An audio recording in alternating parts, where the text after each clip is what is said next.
Cherokee Indian will return.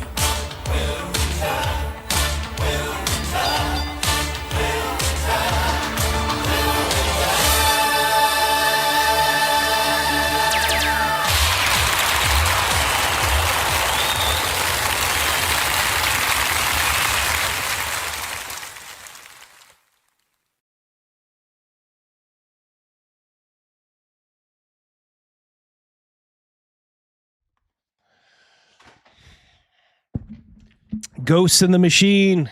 Ghosts in the machine. I cannot stop the messages. Well, I'm gonna start the poll though. You're -1 cork sork right now, so it's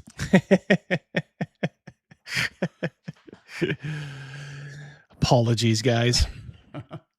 I may have to. There we go.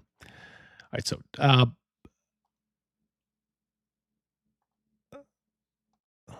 right, let's put badgers up. all right. Greetings, grogs. Once again, we meet to light the lanterns and sail the OSR seas in search of the fabled booty of Marisha Ray. Thank you, Badger. There it is. All right, I may just have to go with what's on the right there. So may have to go with it here. Up until an hour before the stream, I thought we were fucked because I thought my computer was cooked. I have no idea what's going on. I don't know if Indian hackers have gotten into it, but look at what Rogan bought to cheer me up, though. He brought these over. He said, hey, I have a gift for you. No Crazy Mouse, as he said last week. He's on vacay, but look at that.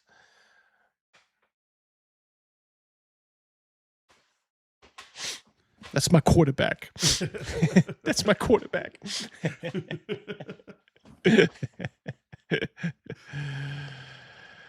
Thank you, buddy. No worries. Indeed. I wish this would have came before he went to the CN No worries. Yeah, I had a great time at CNY. Actually had an okay time at Origins. It was great seeing Hastermind, as always. Love my buddy Hastermind. Good dude. Yeah.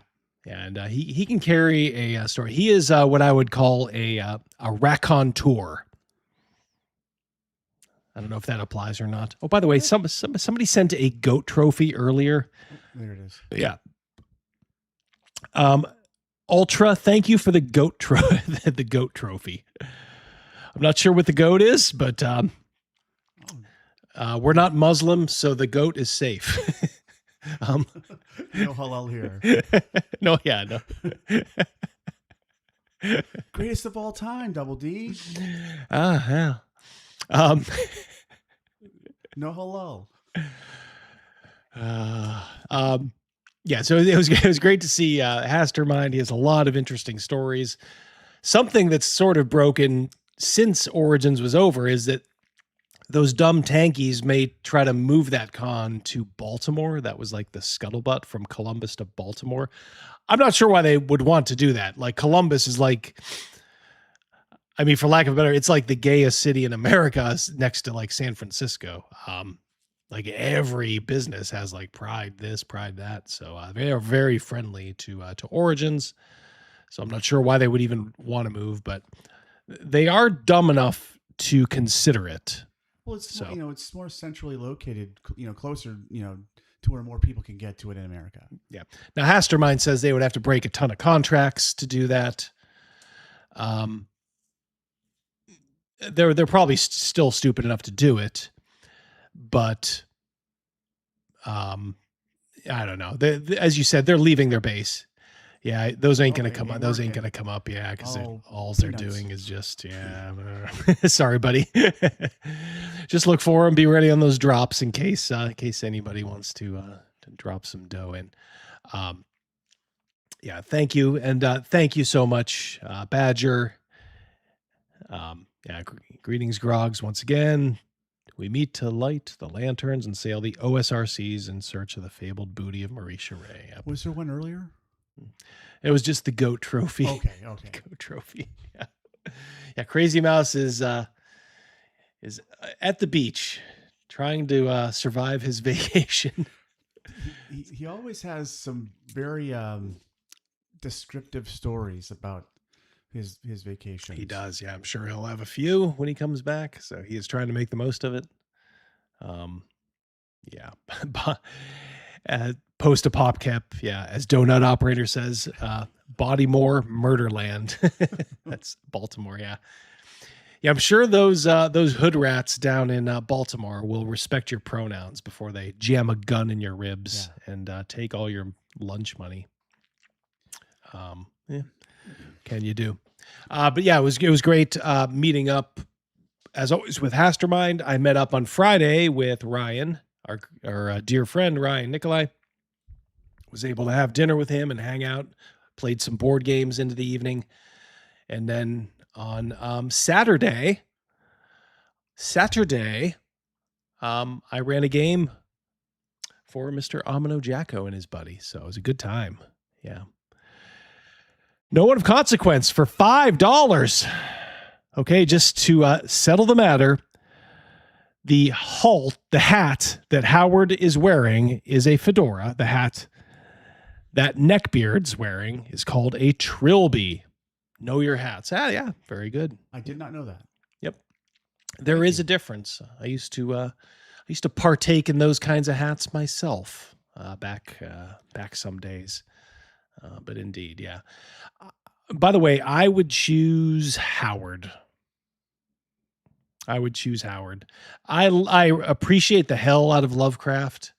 Love him. Love his cat. And he is responsible for a lot of modern gaming, with his mythos. However, he can be a little dense at times. You got to be in the right mood to kind of plow through. Whereas Howard just kind of effortlessly writes his prose, writes action, as we were discussing off air, me and Rogan.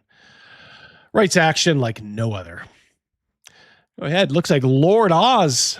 My God.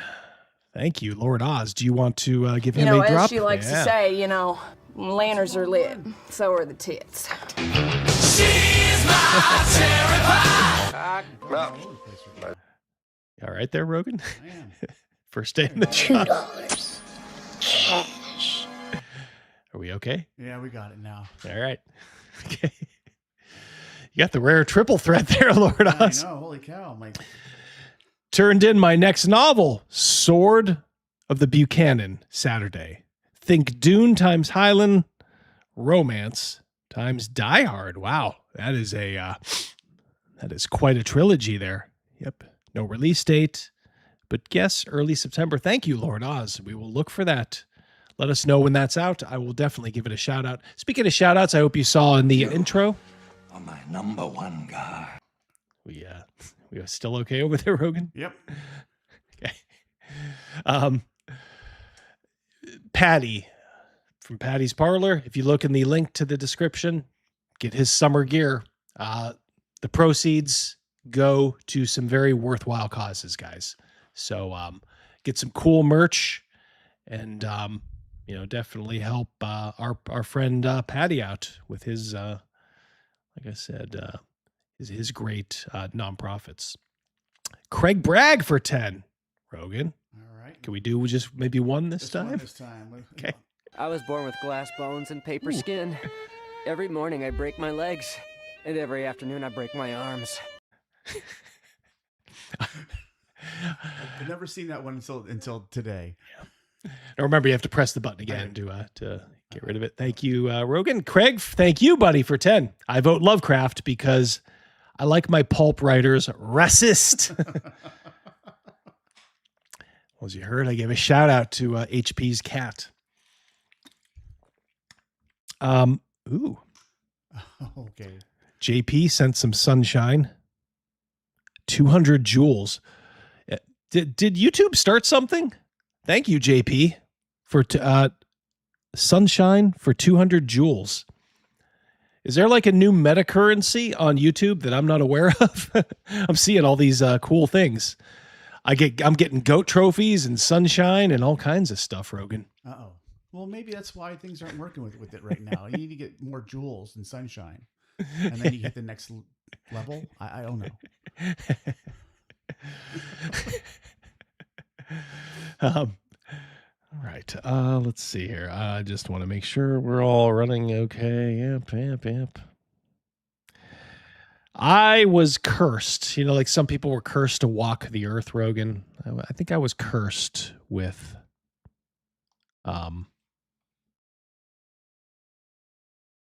technical troubles.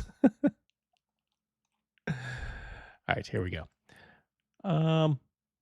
We got Ryan. All right. Let's see. He's got 10. Thank you, Rye guy. Be patient with me, Ryan. I tried to remember these, but I can't. First page, buddy. Oh, yes, thank you. Yes, it's first page. All right, there it is. Bitter dregs. Give you the trainee name tag.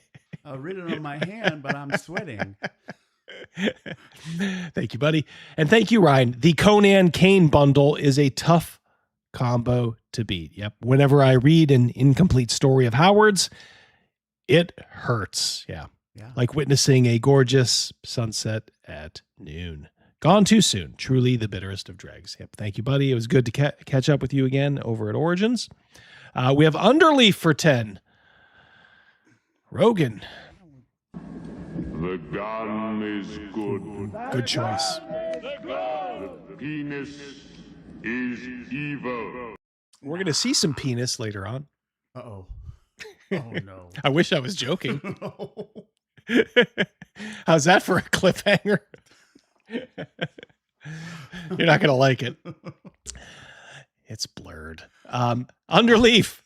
I'm currently going through all of Weird Tales Conan stories, starting way back in 1928. Robert E. Howard was a wordsmith and was way ahead of his time, that is for sure. The father of sword and sorcery, and is still the GOAT. In my opinion, yes, love a lot of authors. Love Lieber, a lot of those pulp guys. But to me, there's nothing like those original stories, Yes. Especially the Conan ones. All right, I think we are caught up there. Yeah, I think we're caught.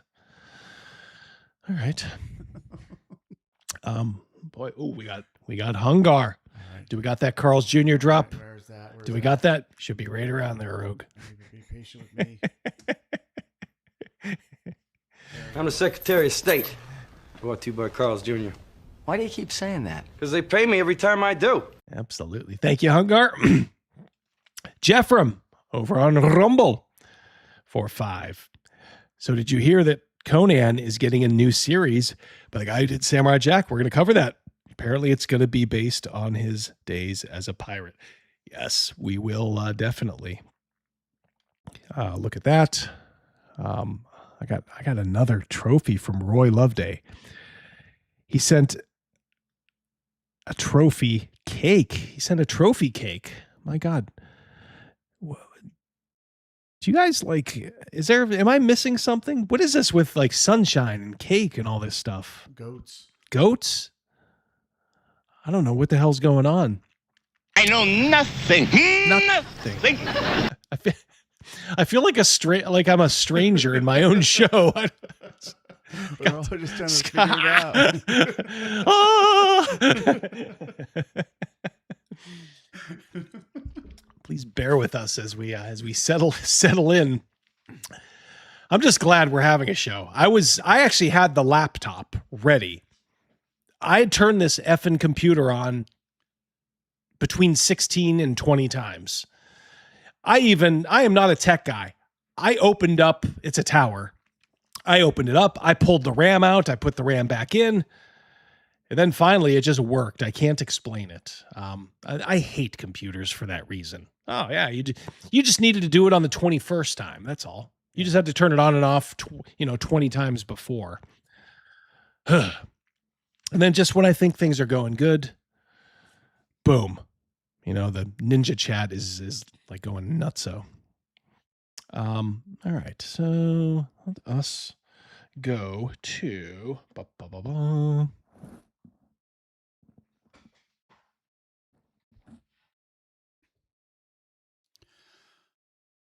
'Love them both, but Howard's my man. Oh, okay. Yeah. So thank you, Shellback, for letting. Yeah, I guess that is a YouTube thing. They're handing out things. Yep. All right. Okay. Where do we start? Start at the beginning. Let us start at the beginning. Well, I'll tell you what, since it was brought up, let's start here.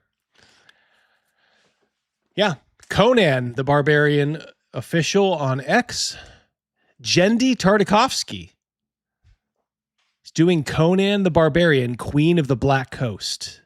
It's a series in development for Prime Video.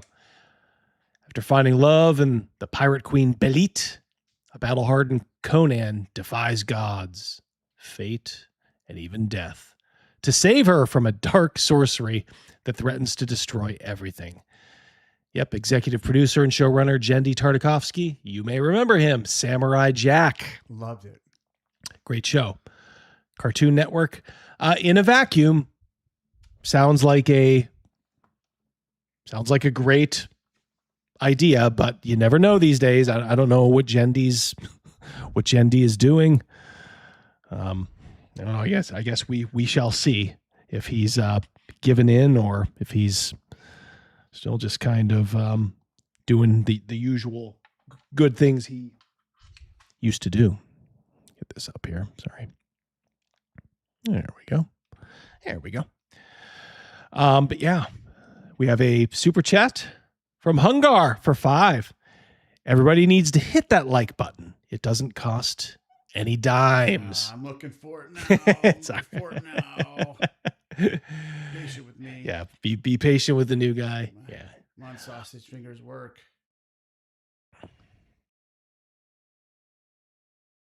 Let's see. What do we got here?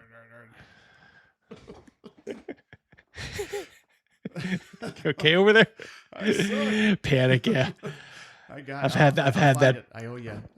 Yeah. When we come across it, Hungar, we will. In the meantime, Magic the Gathering Arena employees vote union, a first for Wizards of the Coast. Oof. The union and Wizards will now work towards a collective bargaining agreement. My God. 1 second. This is late, and I apologize. Somebody's got to go back and get a shitload of dimes.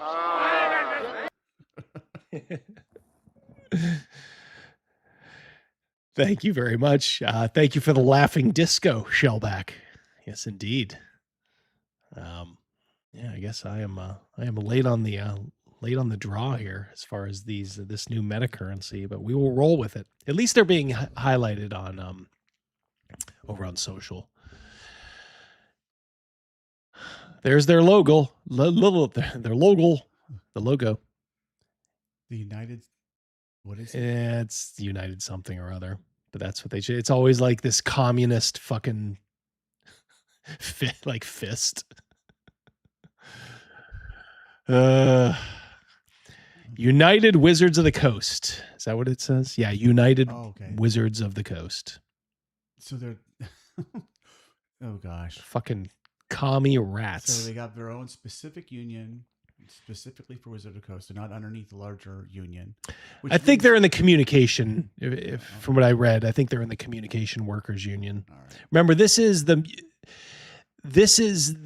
online Magic, I think, if I'm not mistaken. I'll give my thoughts in a moment. Yeah, United WotC has announced that employees of Magic the Gathering Arena Division have elected to form a union at WotC. Of 102 eligible voters, 79 voted for the union and 16 voted against. I'd hate to be that 16 because they will try to find you and take their pound of flesh from you. The announcement brings a formal end to a multi-month process, which began when developers of the popular Magic the Gathering app declared that they were forming a union over concerns about pay, return to office work, mandatory crunch time, and other workplace issues. The union will now negotiate with Wizards towards a collective bargaining agreement. Wizards, for their part, announced that they had accepted the results of the election. Boom chakalaka. Their statement reads, Magic Arena team within WotC has voted to be represented by the Communication Workers of America, CWA, and we respect and support them in that decision. Yeah, I'm sure they love it. We now look ahead to working with the CWA in good faith and transparency as we enter the bargaining process.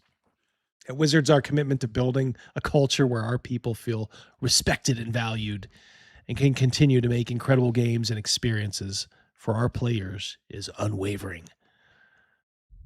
Wizards was criticized at several points during the formation of the union, in particular for hiring an anti-union law firm to represent them, declining to voluntarily recognize the union, and this is by far the worst of their sins, dead naming trans employees during the voting process. Oh my God. They dead named a troon. While the new union only represents developers of Magic the Gathering Arena, this marks the first union to form among Wizards of the Coast employees. Patrick Demo for 5. Now pay close attention, because the information you're about to hear could mean the difference between life and death. Thank you, buddy.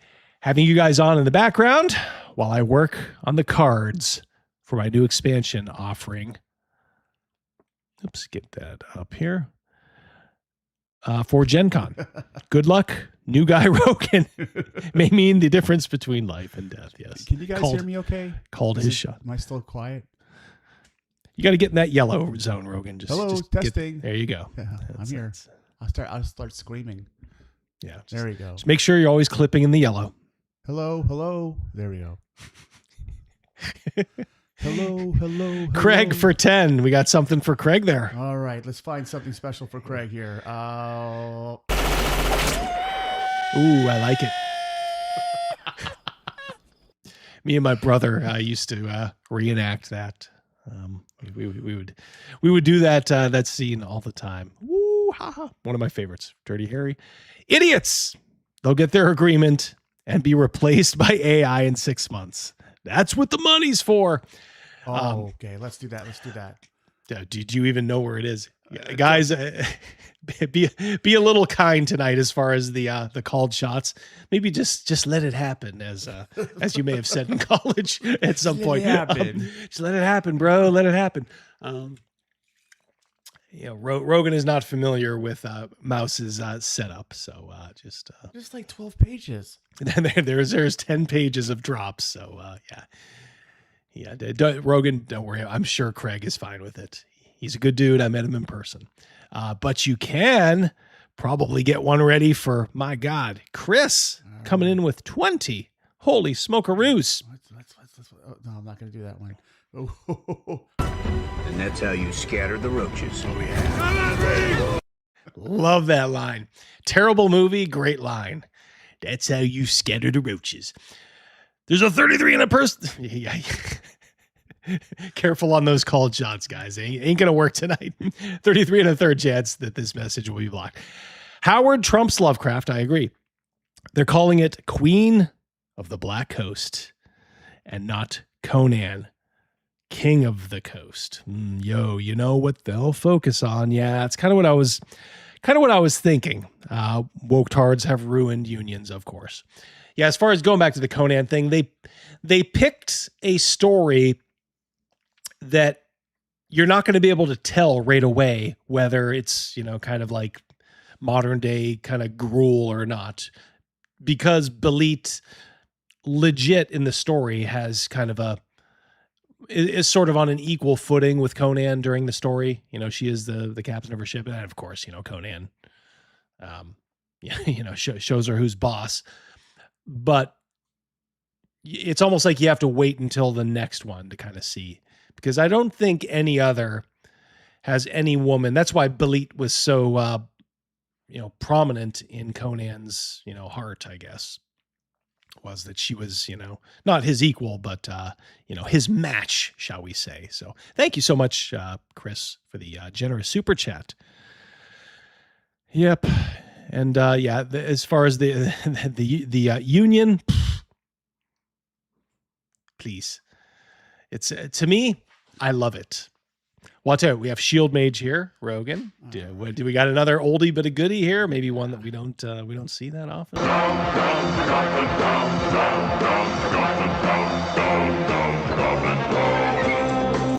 See, you guys just let it happen. Good things occur. Hello, all. My M words, Wolf, EFAP, working on HB classes for SD.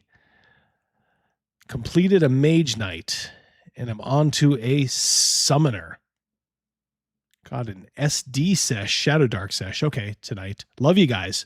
Would love some loader drops.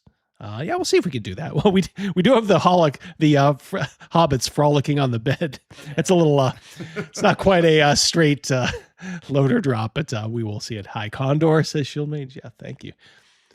Yeah, the first part.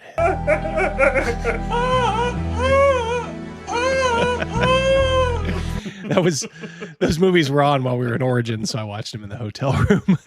So I was thinking of that part all the time. Rogan, you're doing great. Keep up the good work. Thank you. That is from our buddy Hungar for 5. Thank you, amigo. Shellback for 5. To be fair to Rogan, his hands are far bigger than Crazy Mouse's. That is probably true. Yes, that is probably true. Okay, I think we are caught up. Thank you, guys. You guys are being awful nice tonight. Like I said, we're a little. It's like a first round where we got maybe knocked down a little. Took a standing 8, just through a bunch of technical stuff. But it ain't the early rounds that count. It's the championship rounds. So let's continue. Yes. Oops. All right, so I think that's the last part of the union one. And I will say, as far as the union goes, I'm glad, because if you think about it, these guys in the creative part of Magic and D&D, we're talking tabletop now, not just online, they are licking their chops. And they already have an example, proverbially, like right across the road. With Paizo. They can just point over to Paizo. Oh, well, you already recognize the union for a department in this company. And over at Paizo, the creatives are in their own union. It's only a matter of time, and I will laugh because that, I think, will be the first domino to fall. And what's going to happen, I think, is they're going to, I think eventually, I agree with some people, they're going to license out D&D. Now, it's not going to be to anybody that we like, probably. But this is a good reason for them to kind of be like, guys, this isn't making monetary sense anymore, this whole D&D thing. So we're just going to license it out. And by the way, that means we can fire all of you lazy union slobs. Who are, I guarantee you, mark my words, I'd say within 2 years, but honestly, I think it'll be even quicker. It could even be by the end of this year. You will hear about the creatives in the tabletop at Wizards of the Coast, the D&D creatives, I use that term lightly, trying to form a union. So, and to that, I say, go for it. I'm sick of trying to, wish for the best, anymore. Now I'm just kind of here for the fall, so to speak. It's like Chicago, if the black mayor and all these black city council members don't care that these gangbangers are killing each other, why should I? I don't fucking care anymore. Fuck off, let the shit show go. Underleaf for 2. Jendy's show Primal was good. I had heard that. You do have faith. I'm willing to give it a chance. I don't want to ever be so much of a hater that I'm just going to be one of those guys that, I ain't even going to try. And like I said, it'll be a tough one to suss. Ooh, Rogan. Found it. Nice. little attack of opportunity there.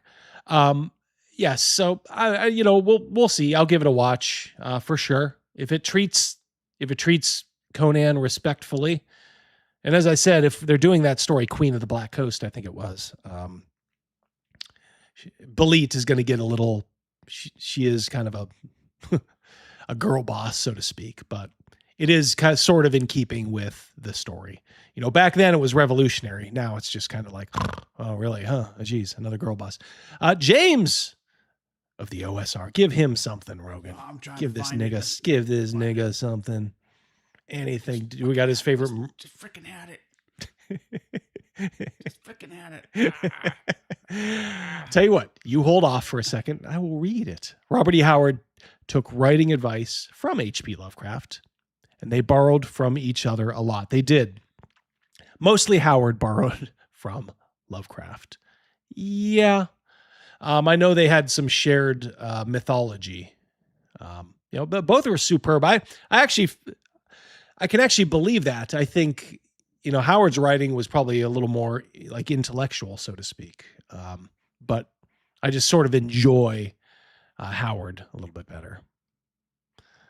Thank you very much. Can we just give him anything? Find something. Press a button, Rogan. Any button for my buddy James. Ooh, there you go. A bingo. It's like swinging a dead cat. You're going to probably land on something good. Those are curated drops. Yes, they are. I learned to play the Shire theme from Loader on a stick dulcimer. Cool. While in my hotel room at CNYCon, says Craig. Holy smokes, buddy. That is something. Who had that on their bingo card? Yeah, I did not. I did not, yeah. Brian Smaller for 5. Red Nails, first Conan story I read in 1969. I was 8. My first D&D character was a barbarian fighter. Good seeing the convids and putting faces to names. Thank you, Brian. I love to do those. I was so mad my battery ran out that one day in the convention hall, although you guys had pretty much seen everything you needed to see. Origins vendor hall is not very impressive.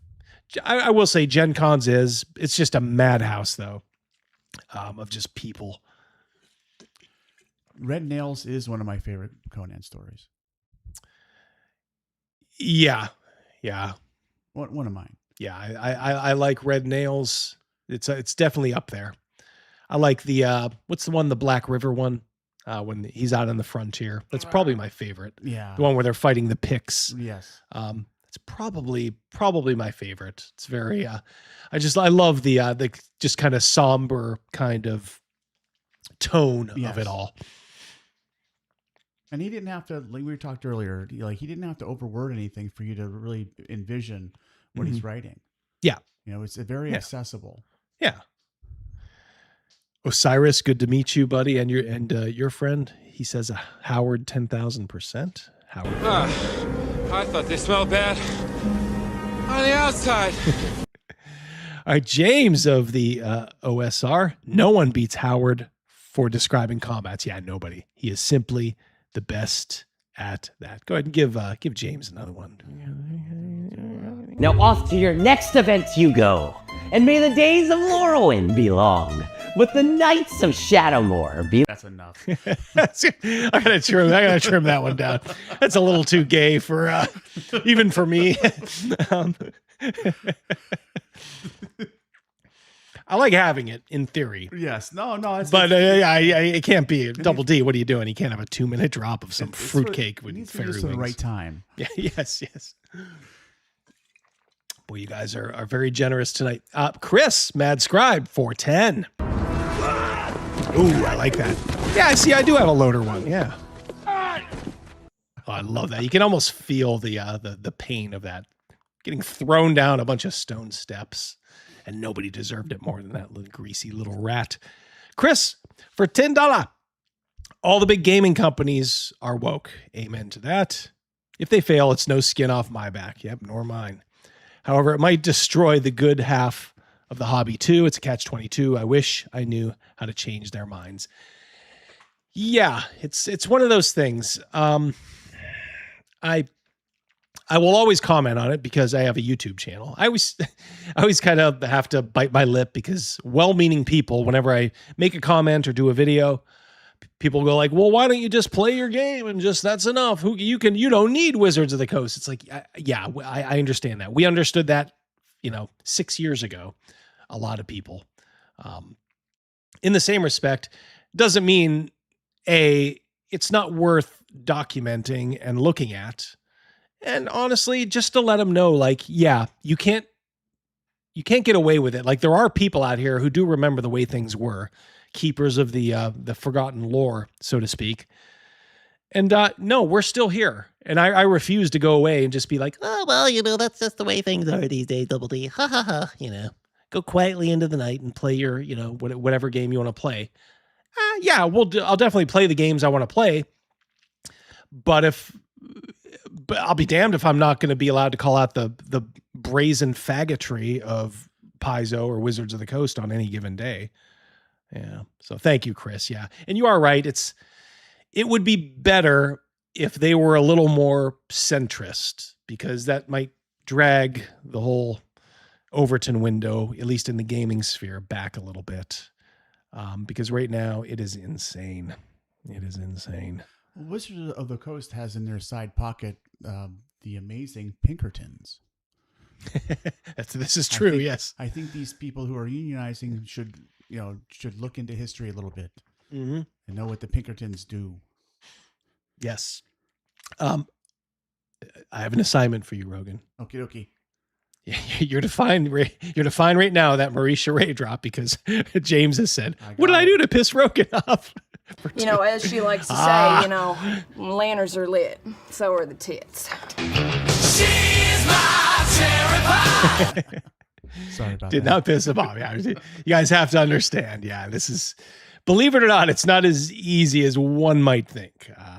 The little pictures are tiny. He's got little pictures, and he's probably got tired eyes, just like mine. So yes, he's doing his best. So if at all possible, maybe just kind of be open to new drops tonight. Have you ever been to Dragon Con in Atlanta? Asks Badger. I have not. I'm pretty sure Chris has. I know it's one of the bigger ones. But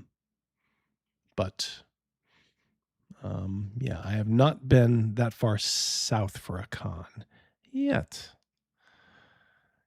Yeah, Cal says Pinkertons and union busting go hand in hand. That's right.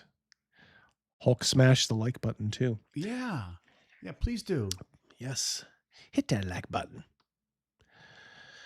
So here are some designer insights from Unearthed Arcana Villainous Options. As you can see, D&D Beyond is fully decked out in their pandering rainbow best.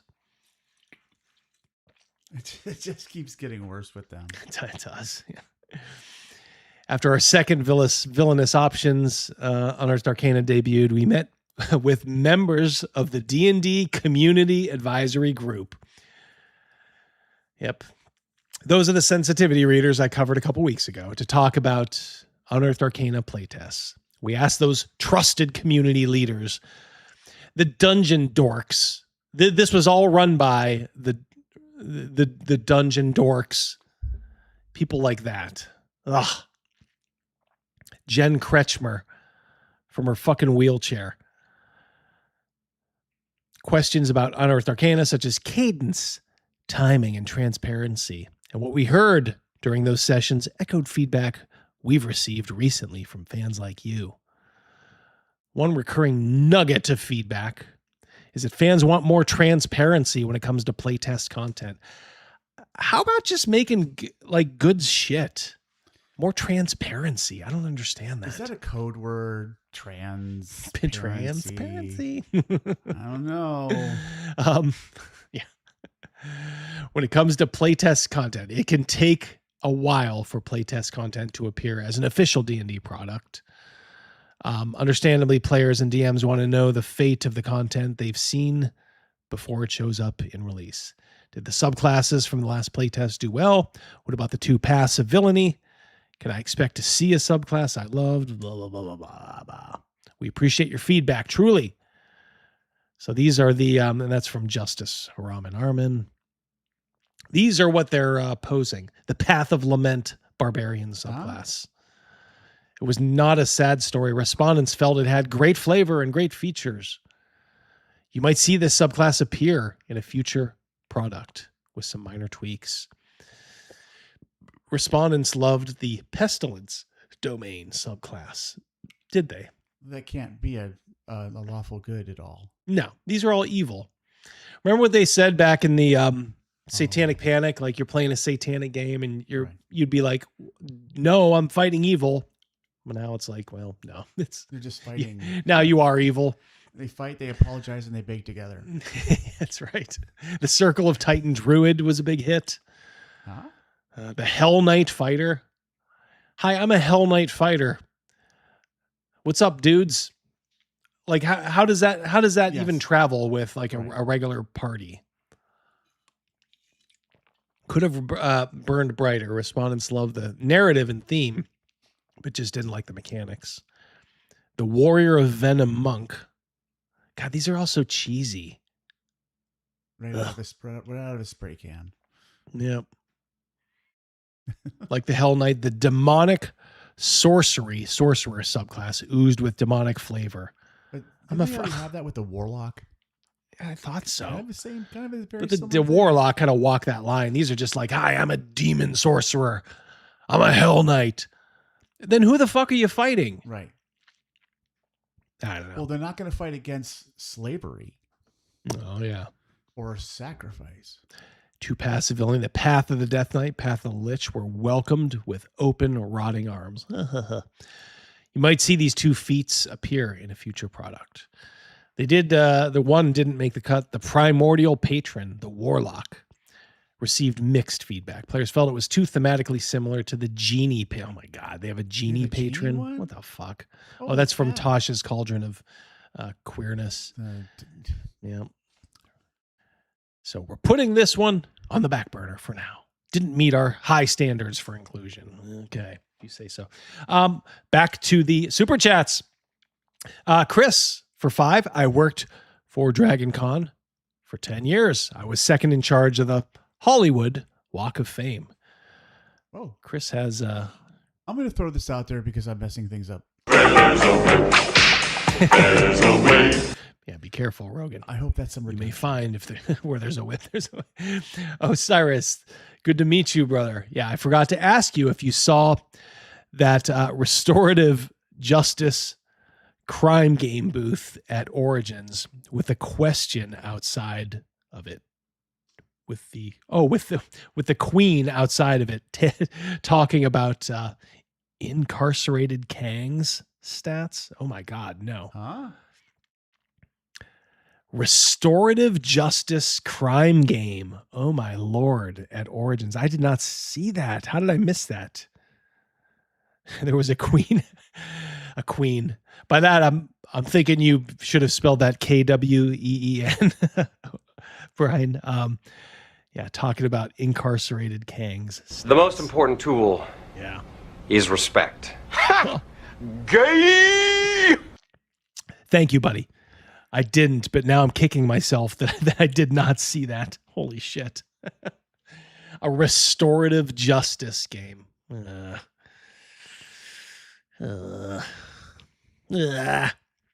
Origins Awards.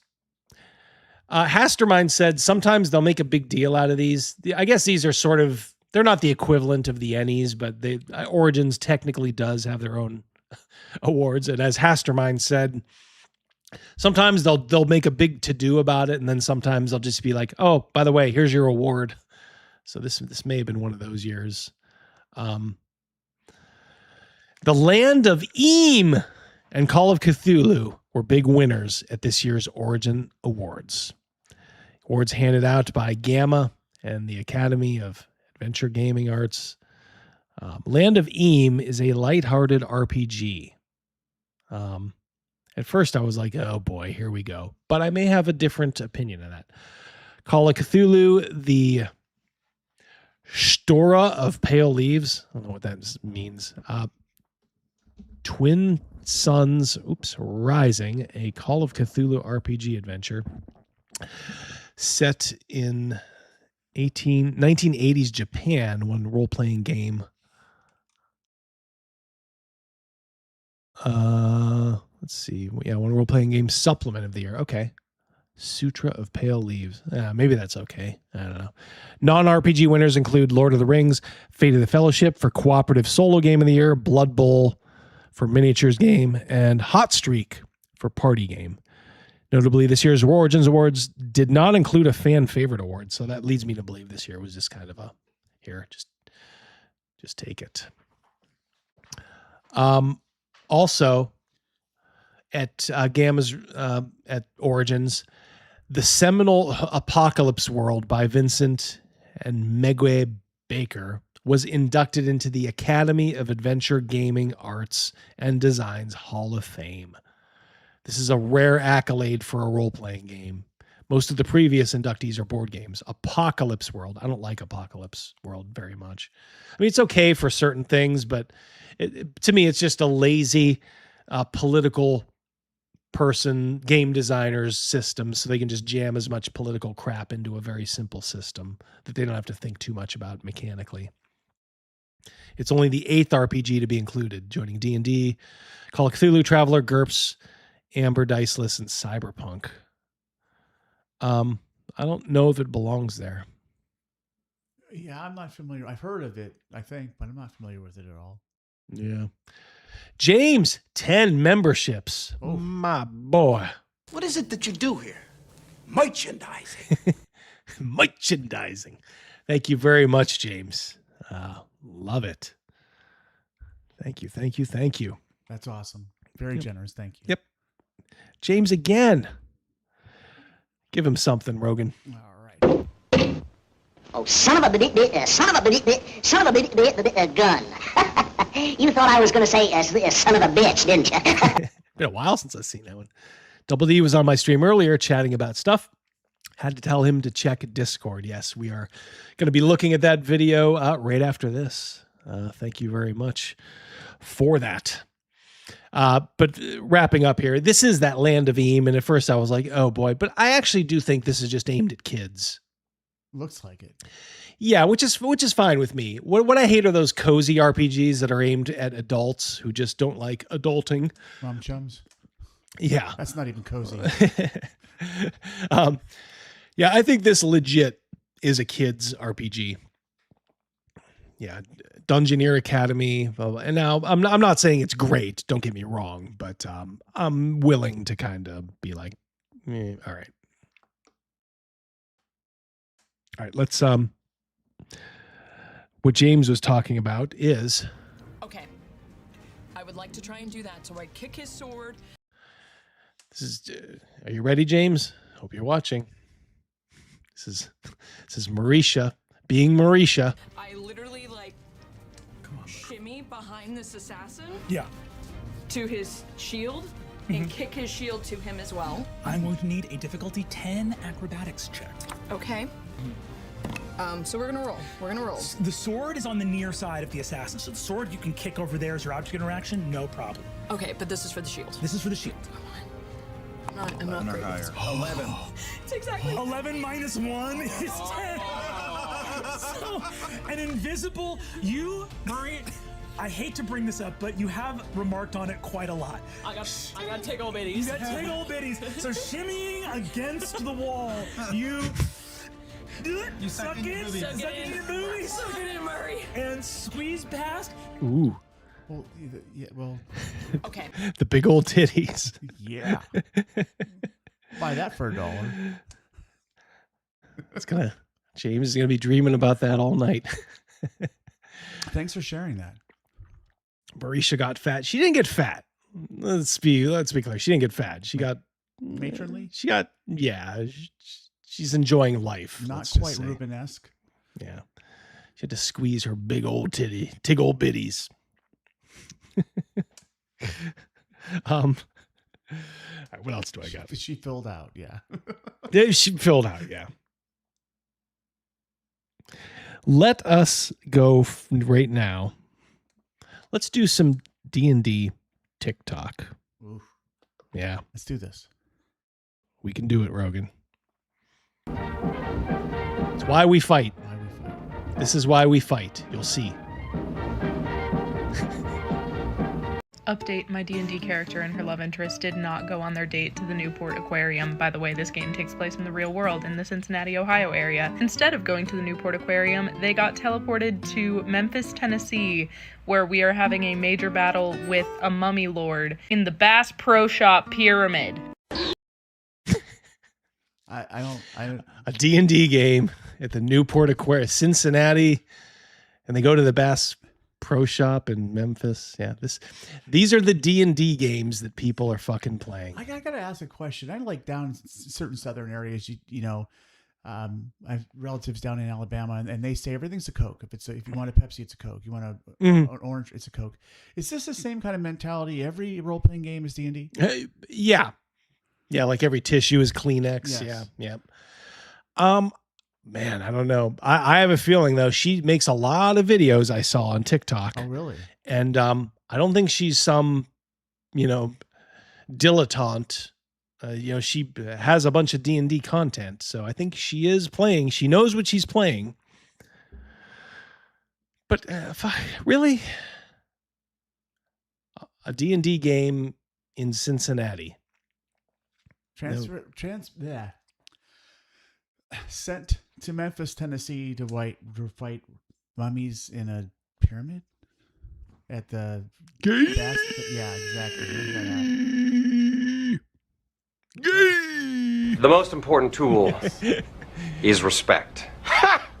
Gay. I appreciate this one more and more. Oh boy. Let's continue. We have somebody who plays D&D so that they can romance their friends. Oh. No way. I didn't even know you could do that. Pete, you're one of them. I didn't know you could do that. We'll join up with the tour later. What do you make of that, Rogan? Gay! Yeah.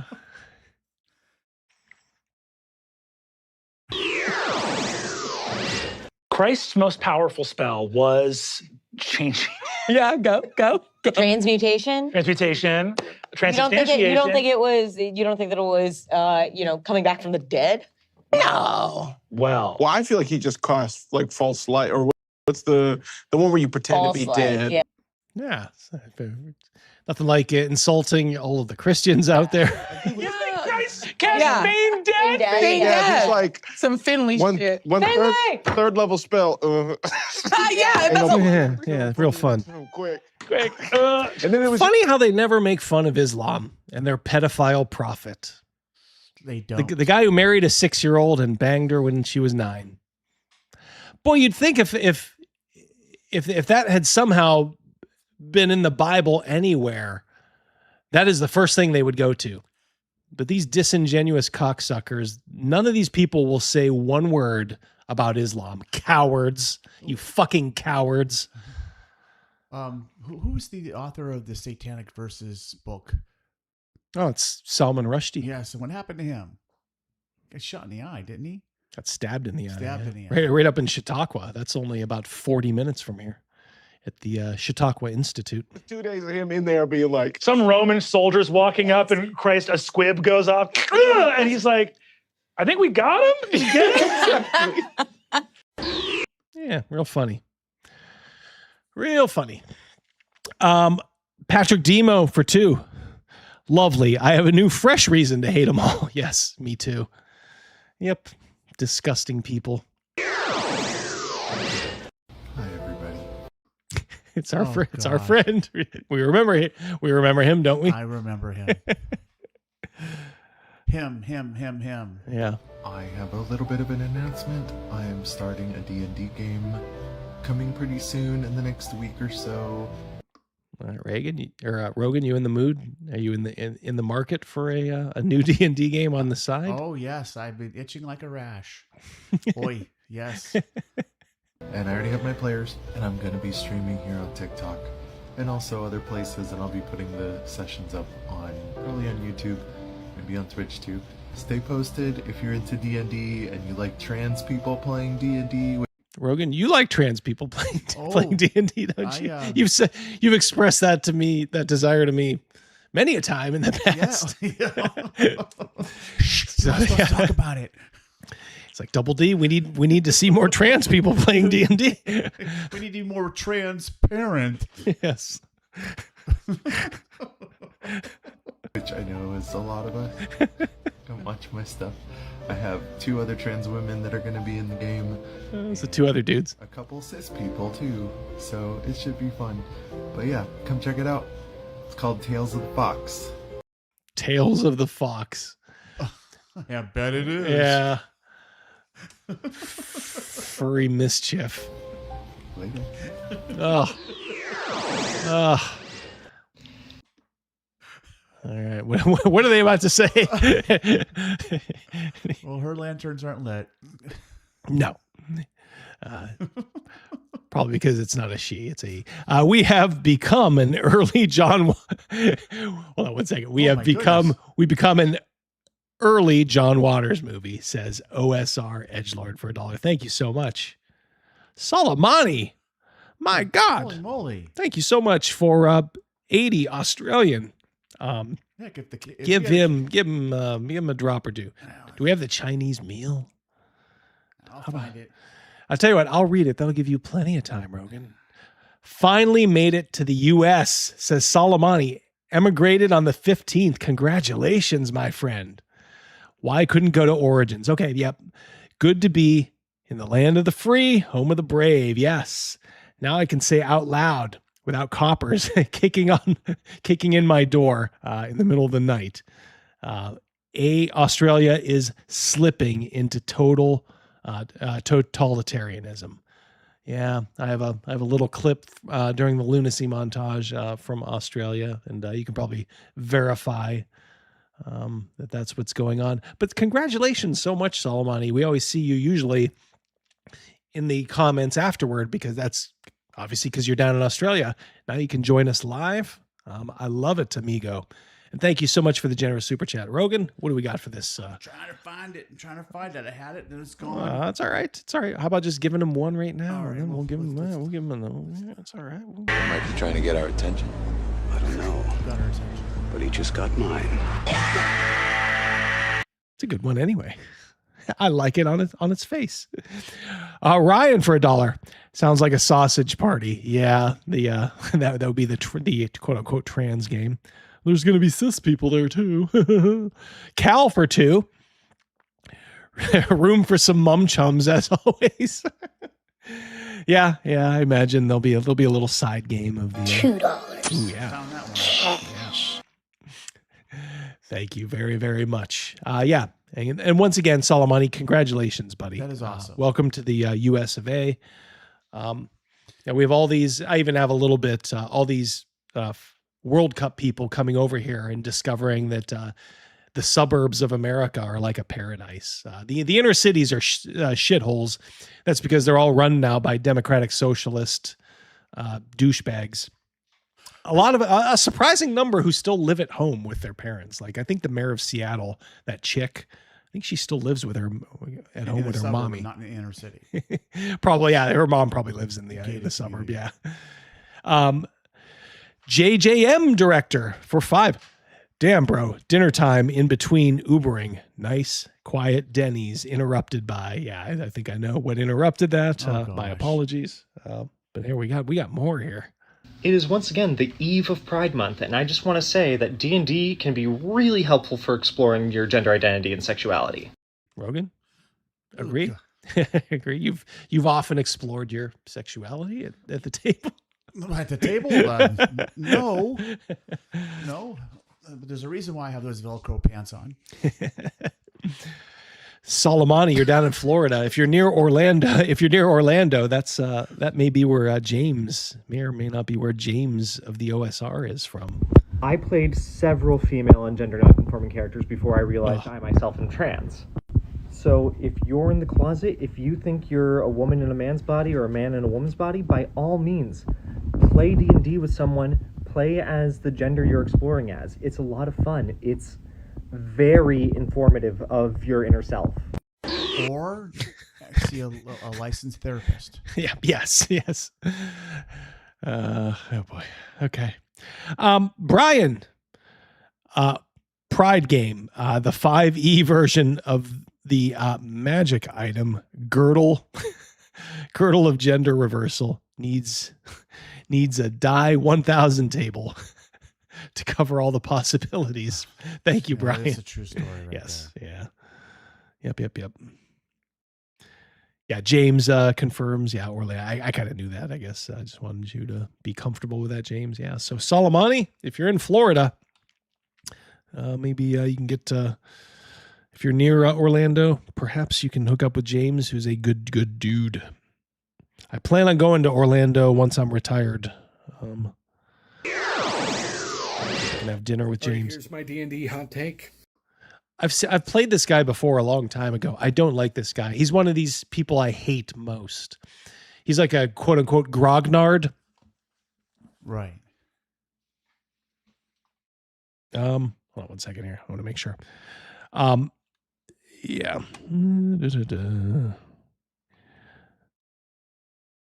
Just want to make sure I'm catching these chats for you guys. Yeah, it galls me, says Soleimani, member for 30 months. Thank you. Seeing Americans sledge America for being fascist when it's the freest place on earth. It still is. Yep. And Patrick, 18 months. Thank you, brother. Awesome. I'm going to go with Legion of Myth's golden rule. RPGs are not therapy, nor should they be used for therapy. Indeed. Thank you. Welcome to America, Soleimani, says Edgelord for 5. You'll need a shitload of something for the tolls here. But you guys are putting a lot of stress on Rogan here. He's got to try to find these drops. Try to find that, Rogan, and you can pop it in at your convenience. The shitload of dimes. And I will continue with this. Dungeons and Dragons got better after Gary Gygax left the company. I hate these grognards who are sellouts, these sellout grognards. See, I'm an old grognard, but I'm hip. I'm with it. I love these kids nowadays. I'm not going to say that he doesn't deserve some credit. Dave Arneson and a few other people for creating the game that became so popular. And they deserve some credit, I guess. This is late, but I'm going to toss this. Somebody's got to go back and get a shitload of dimes. Thank you very much. Good job, Rogan. When Crazy Mouse comes back, I'm going to give him a big hug. Yes, this is a as easy as it looks. Making sure that. And by the way, I would be no better. I would be no better than Rogan. So yeah, so he's saying like, yeah, Gary and Dave deserve some credit. Some credit, brother. They made the whole game. It got out there for more people to check out. But after he was forced out, and that's a discussion for another time, the game design got better. Second edition had several refinements that were improvements. Things were better defined, and as second edition continued, they iterated and came up with new options and new ways to play, and began to expand beyond just the game that Gary would run at home. And the game probably would not be anywhere near as popular as it is now after several editions of Evolution if Gary had remained in control of it. St. Sumerian member for 8 months. Hail, Robert E. Howard. Hope. 1 second here. Make sure I get that one complete. Hope the Gen D show rules. Indeed. I just want to make sure I'm not missing any more of these member chats. If I am, guys, just let us know. Like I said, we're doing our best to try to find them. I think we got them all. We love you, members. Thank you all so much. All right, go down to the end. And Patrick, 4-5. I'm not concerned, Double D. He's got, what, a couple of years left at most before we're rid of that stupidity. Yep. You useless, old, ridiculous codger. Yep. Thank you, buddy. Badger for 5. If this guy was any more of a cut rate tool, he'd have Harbor Freight tattooed on his wrinkled mug. Yeah, I like that. I like. 2 snaps, a twist, and a kiss. That was transparent. Yes. All right. And then we have James for $10. Amigo. Thank you so much. What do we got for James over there, Rogan? Ooh, that's a bingo. You can give him one more. Give him another one. Anyone. I thought they smelled bad. I don't like them putting chemicals in the water that turn the friggin' frogs gay. Do you? I've gone all in these days. As I'm not James of the OSR. I'm James of Hyperborea. He's like in the cab in Punisher Warzone. Call me Jigsaw. Thank you, James. Yeah. Orlando area is full of gamers that are super awesome. Oh, that's cool. Yep. Check out your nearest Coliseum of comics. There you go. There you go, says James for 10. Thank you, brother. Chris says, who is this guy? He looks like a guy I used to LARP with in Georgia. I don't know. I saw him on TikTok. I'll see if I can get his name. I don't know it offhand. But he makes all these videos like where he's, I know in one he said he was bisexual, and that almost made me throw up in my mouth. Don't need to know that. Yeah, I did not. I needed to know that as much as I needed to hear Condor was bisexual. JP sent a high 5. Thank you, brother. Thank you. Let me one here. Second here. Ryan's member chat for 16 months. Thank you, brother. What evidence do you have to make such an outlandish claim?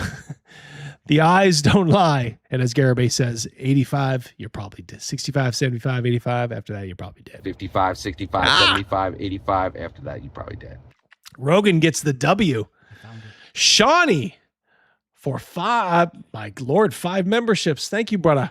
Very generous, as always. Yeah, he gets something for that, Rogan. Damn, let's find something special here. Yeah. Come on. It's like What do you just need ball bearings for?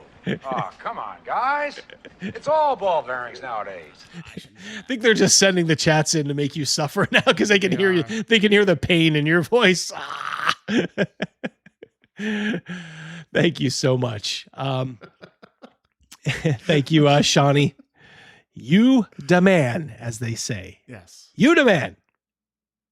I'm trying to see, like, yeah, I guess that is highlighted. If you see, look at Ryan's. Do you see that over there, Rogan?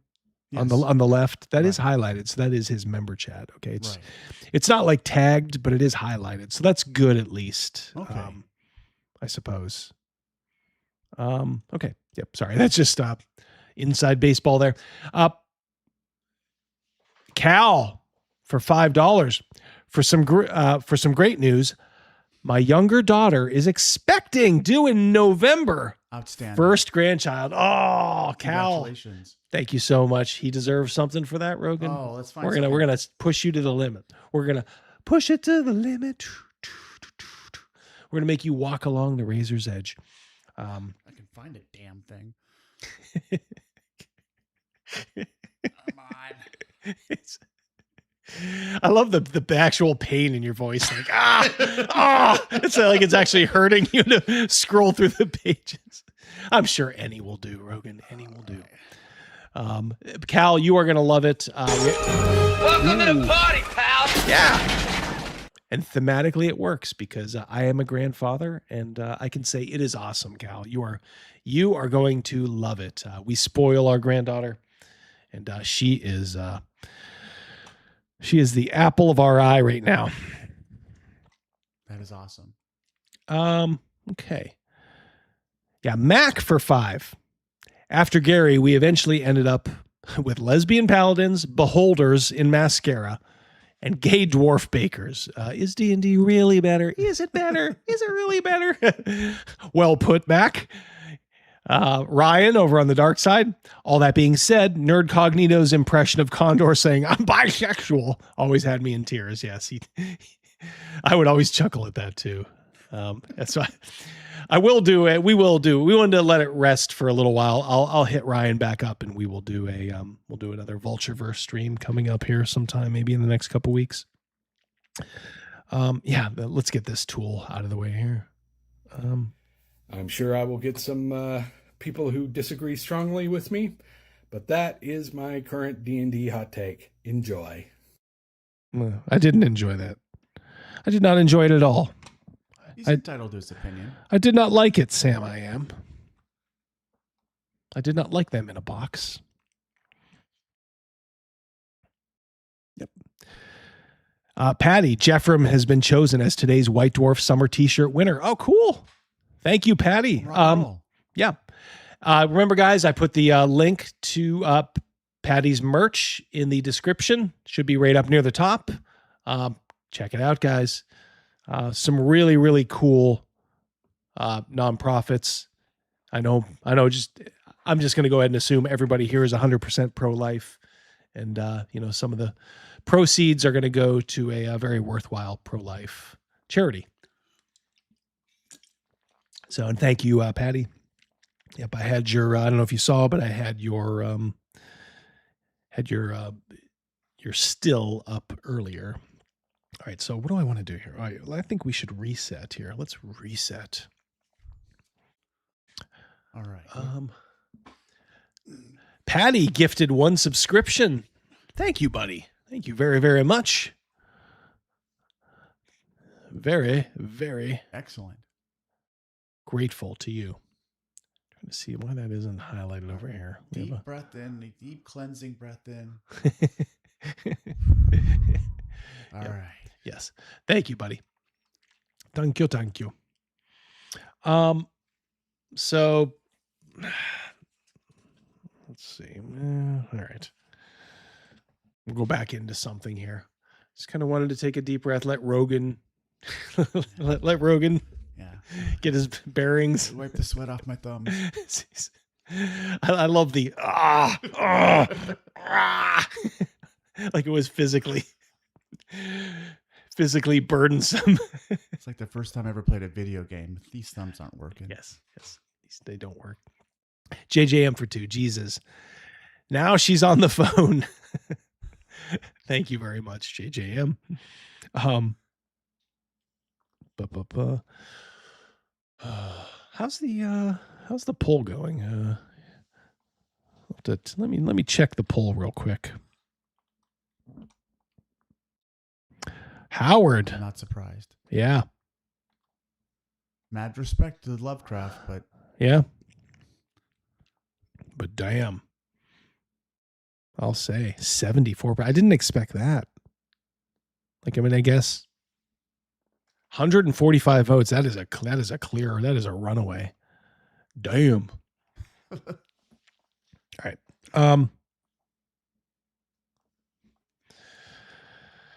More news. D&D. D&D designer explains why they went back to Ravenloft yet again. Well, I can tell you that. It's the only thing that's guaranteed money in the bank at this point for them. Guaranteed. They are rolling out Strahd von Zarovich. Do you remember when poor Stan Lee at the end of his life? Remember when those horrible people around him were just pushing him out to every convention, yes, making him sign autographs? That is what D&D is doing to poor Strahd. Every version, even every in-between version, they are just working him like a $5 whore. Come on, Strahd. Time to rewrite the adventure yet again. We'll put our own little spin on it. Don't complain. We have a contract. Yeah. Yep.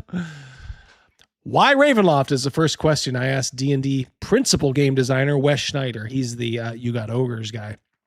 During our video interview, the team's decision to go back to the game's beloved horror setting with Ravenloft, the horrors within, baffled many fans, including me. As I wrote in my review, it's a great source book, but also the remake of a popular 5th edition product, Von Richten's Guide to Ravenloft, released just 5 years ago.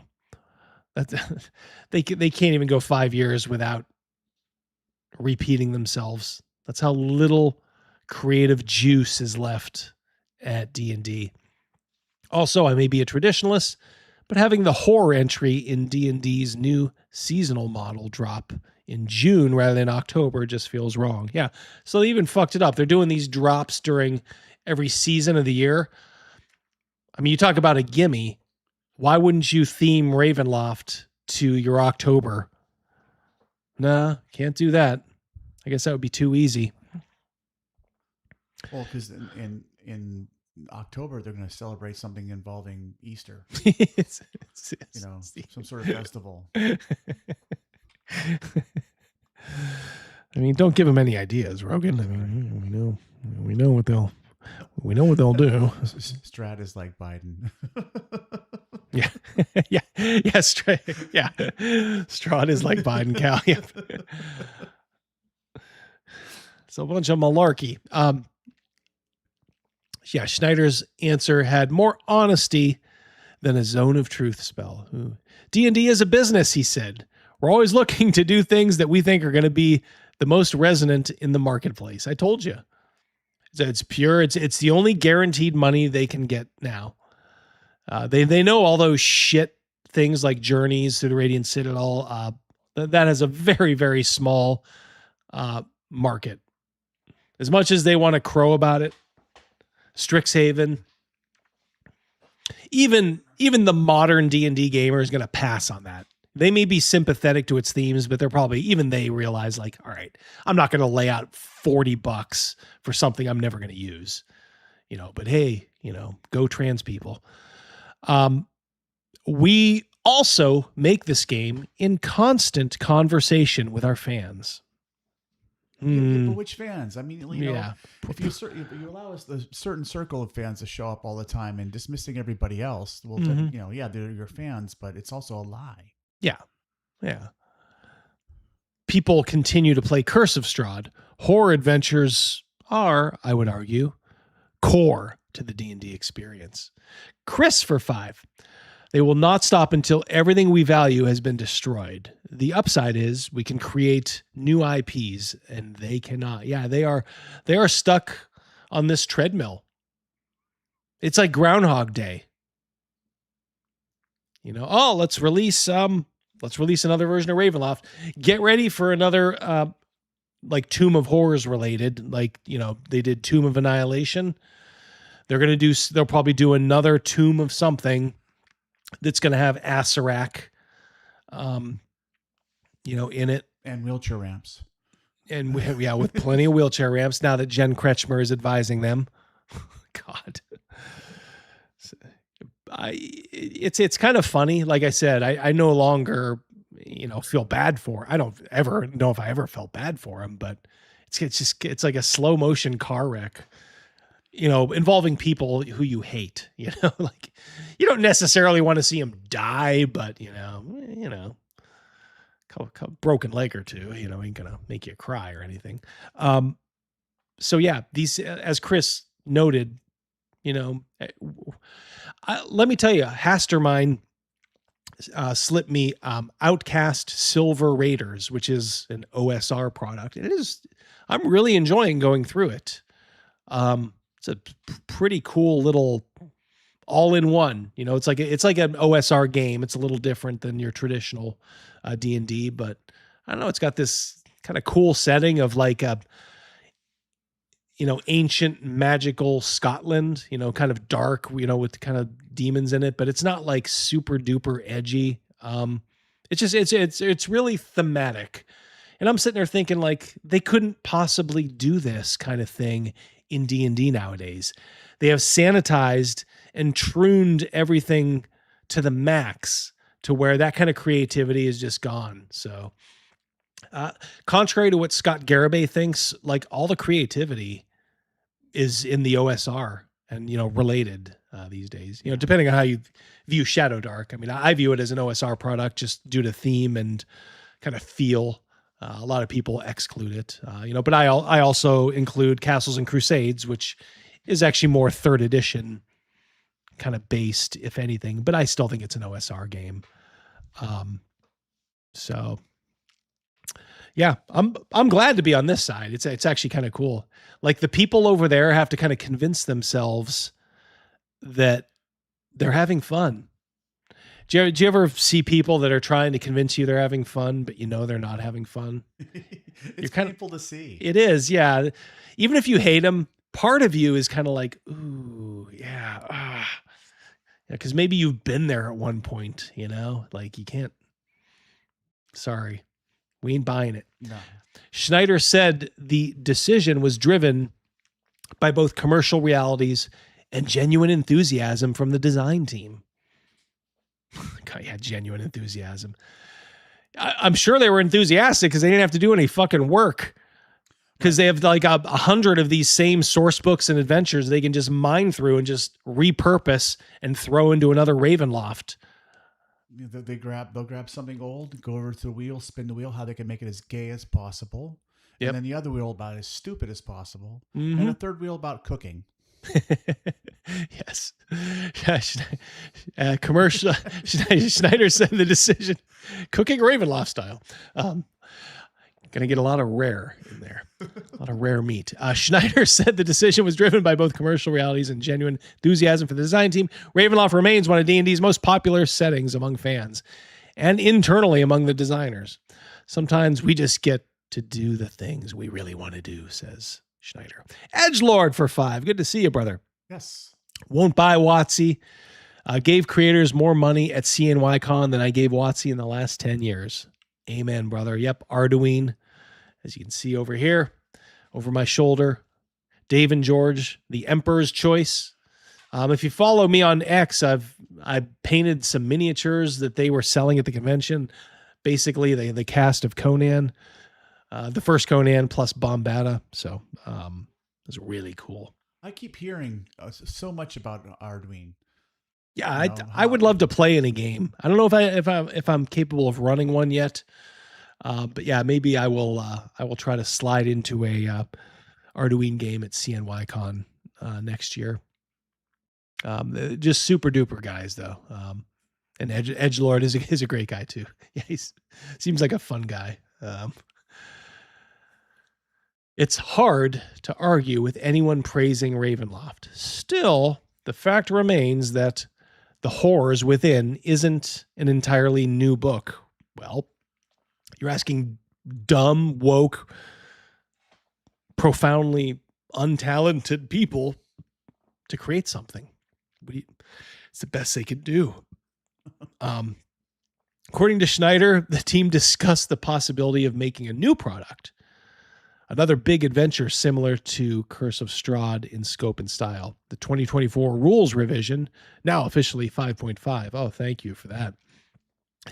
However, played a major role in shaping the team's decisions. As soon as we came off the 2024 rules revisions, we had an incredible amount of new juice on the team in terms of rules, art, leadership, and direction. Yeah, everything was just so different. God. Yeah. So different. The team decided to use some of that juice to update Ravenloft, since it's one of the most beloved settings among fans. I mean, new juice. This 5.5, I mean, people forget that like there was a mid 4th edition revision. I can't even remember what it was called, but that's about how excited people are for this 5.5. From everything I've heard, this thing is a disaster. I mean, Prof DM has gone through the sales numbers as he kind of interprets them. Nobody has bought this. Everybody, they may buy this and just, retrofit it back to 5th edition. But like all this stuff, like, yeah, we got to make it 5.5 compatible. Nobody cares. Van Richten's guide was surely a popular book, but it also got plenty of criticism, as Schneider's reminded me. We decided to address those things. We got these new opportunities. Let's add on what folks want and let's do something that feels not like a repeat of Van Richten's, but an evolution, an iteration. and gives folks new ways to play with one of D&D's favorite settings. Whoa. God. This guy's just bullshit. Someone mentioned earlier word salad. Yep. Just a bunch of words. You got ogres. A big change was the introduction of one of D&D's 5.5's defining traits, mini adventures. Oh, is that a defining trait of 5.5? Oh, man. How did I not know that?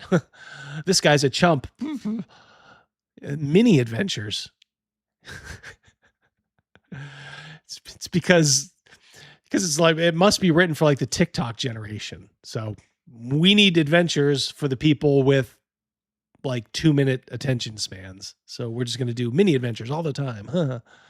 Every session, 10 mini adventures. These have appeared in every product released since the 2024 rules revision and are meant to give DMs a quick, easy to follow adventure outline. Probably as much for their attention span too. One of the lovely things about the Horrors Within is that it's full of adventures. It's much more focused on adventures and how to play in this setting than Van Richten's. But how does it compare to Ravenloft's most modern product and D&D's best-selling adventure ever, Curse of Strahd? A single adventure, no matter how big, wouldn't play to the setting's strengths, according to Schneider.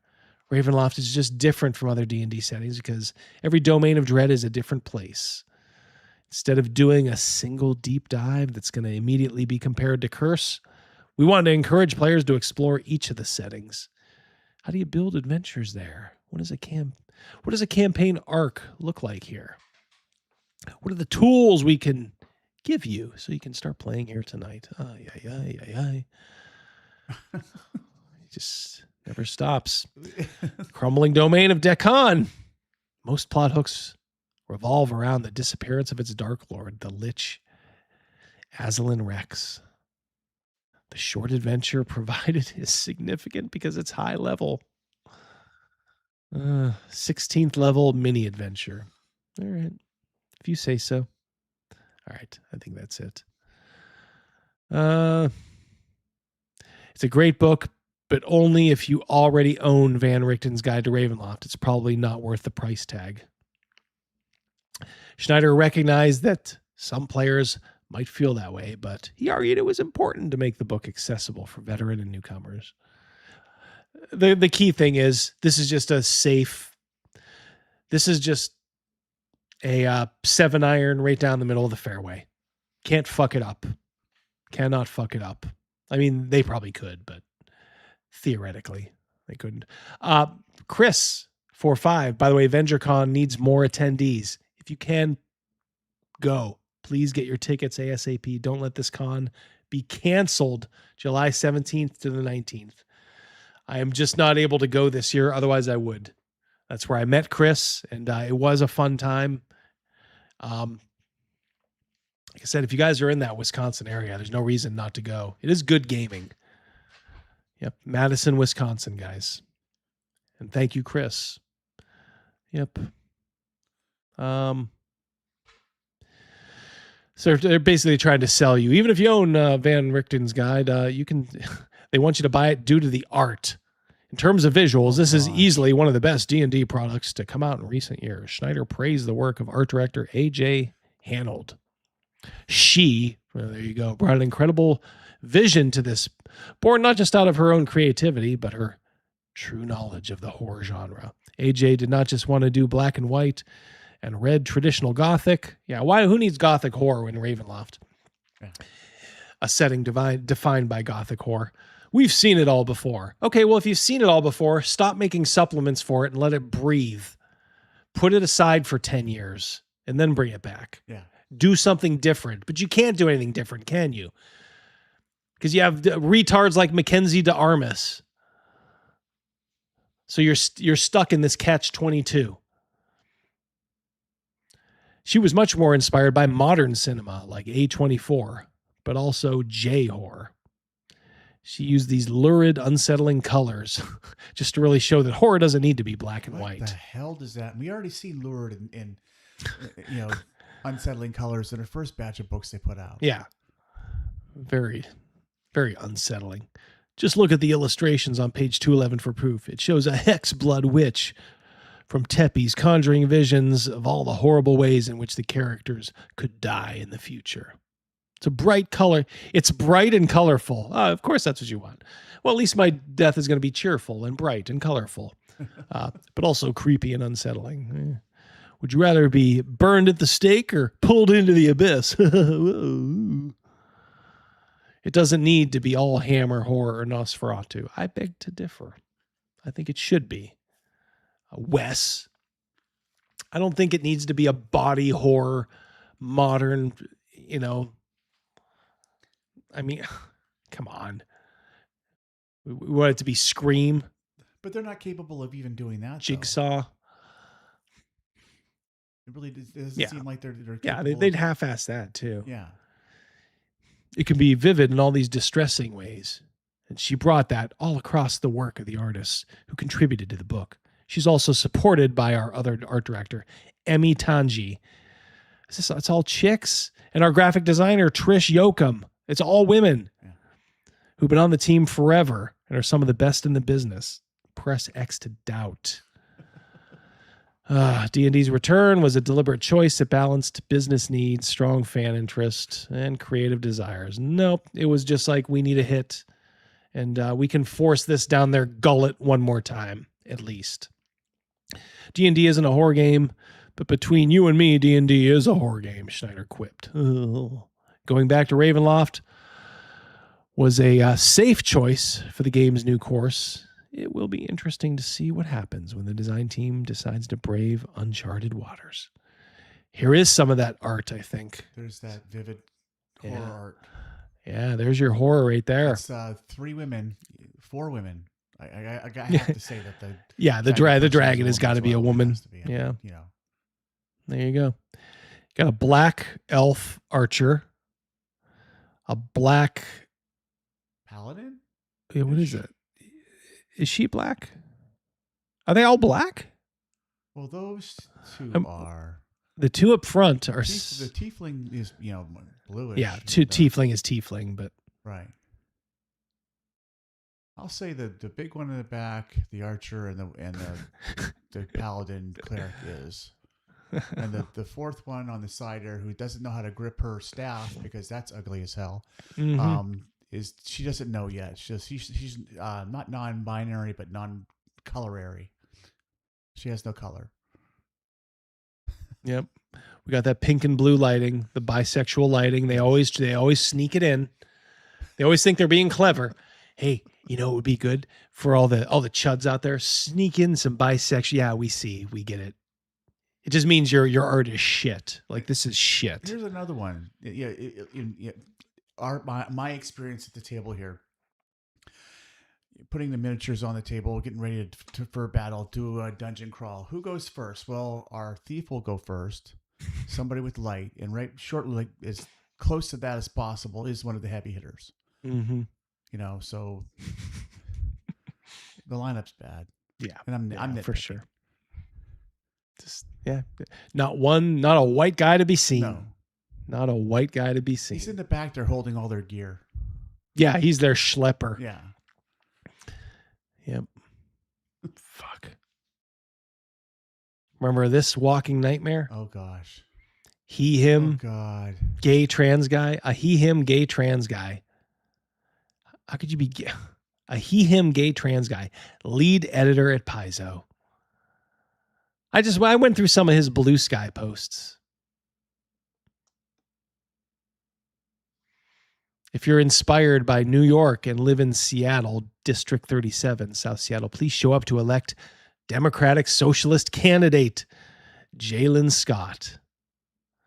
She's the executive director of Lavender Rights Project, a Black trans feminist advocacy organization, and is SDSA endorsed. This is the lead editor at Paizo, the #2 role-playing game company in the world. My head hurts. In the world. Shouting out for Lavender Rights, a Black trans feminist advocacy group. Oh, boy. Hero 377. What's up, guys? Double D. Do you think Curse of Strahd? One second. Do you think Curse of Strahd is the best adventure written for 5e? I own and have yet to run it. Probably. The problem is, it's as Hastermind and I were talking about at Origins, it's getting to the point these have been in the collective memory so long, I kind of have a general idea of like that castle. It is probably the best canned adventure for 5e. Like Tomb of Annihilation had some gay parts in it, but it had some good parts too. And those were really the first two, that came out before the whole shebang was taken over by these lunatics. So yeah, I guess I would say Curse of Strahd is the best adventure written for 5e.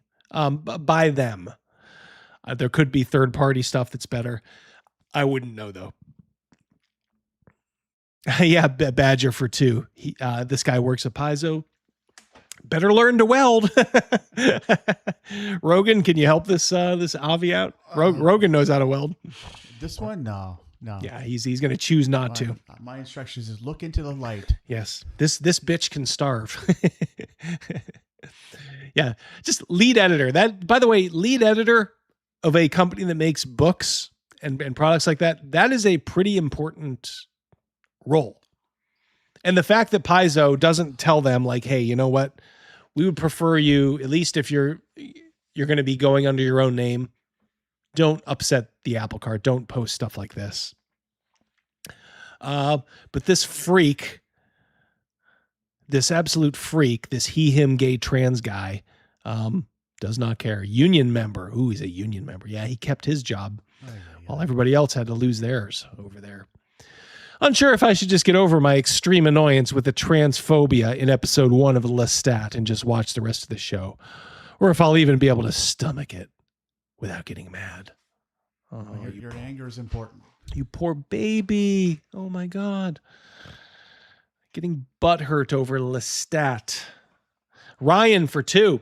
If Paizo goes belly up, that fire sale is going to stock all of my shelves. There you go. And you'll be finally free of them. Free at last. Free at last. Thank God Almighty. Ryan's free at last. James of the OSR for 5. Reading that guy's Blue Sky must be as sanity wrecking as reading the Necronomicon or the Osper Klickenu Kalten. Yeah, lose die 100. Sanity. Yeah, there's some more. I got some more.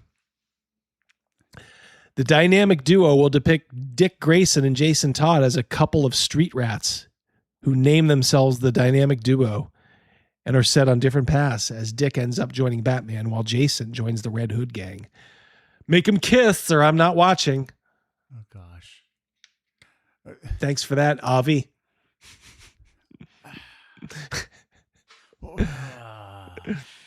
Every time I see someone being openly MAGA in Seattle, I want to flip them off and tell them to move.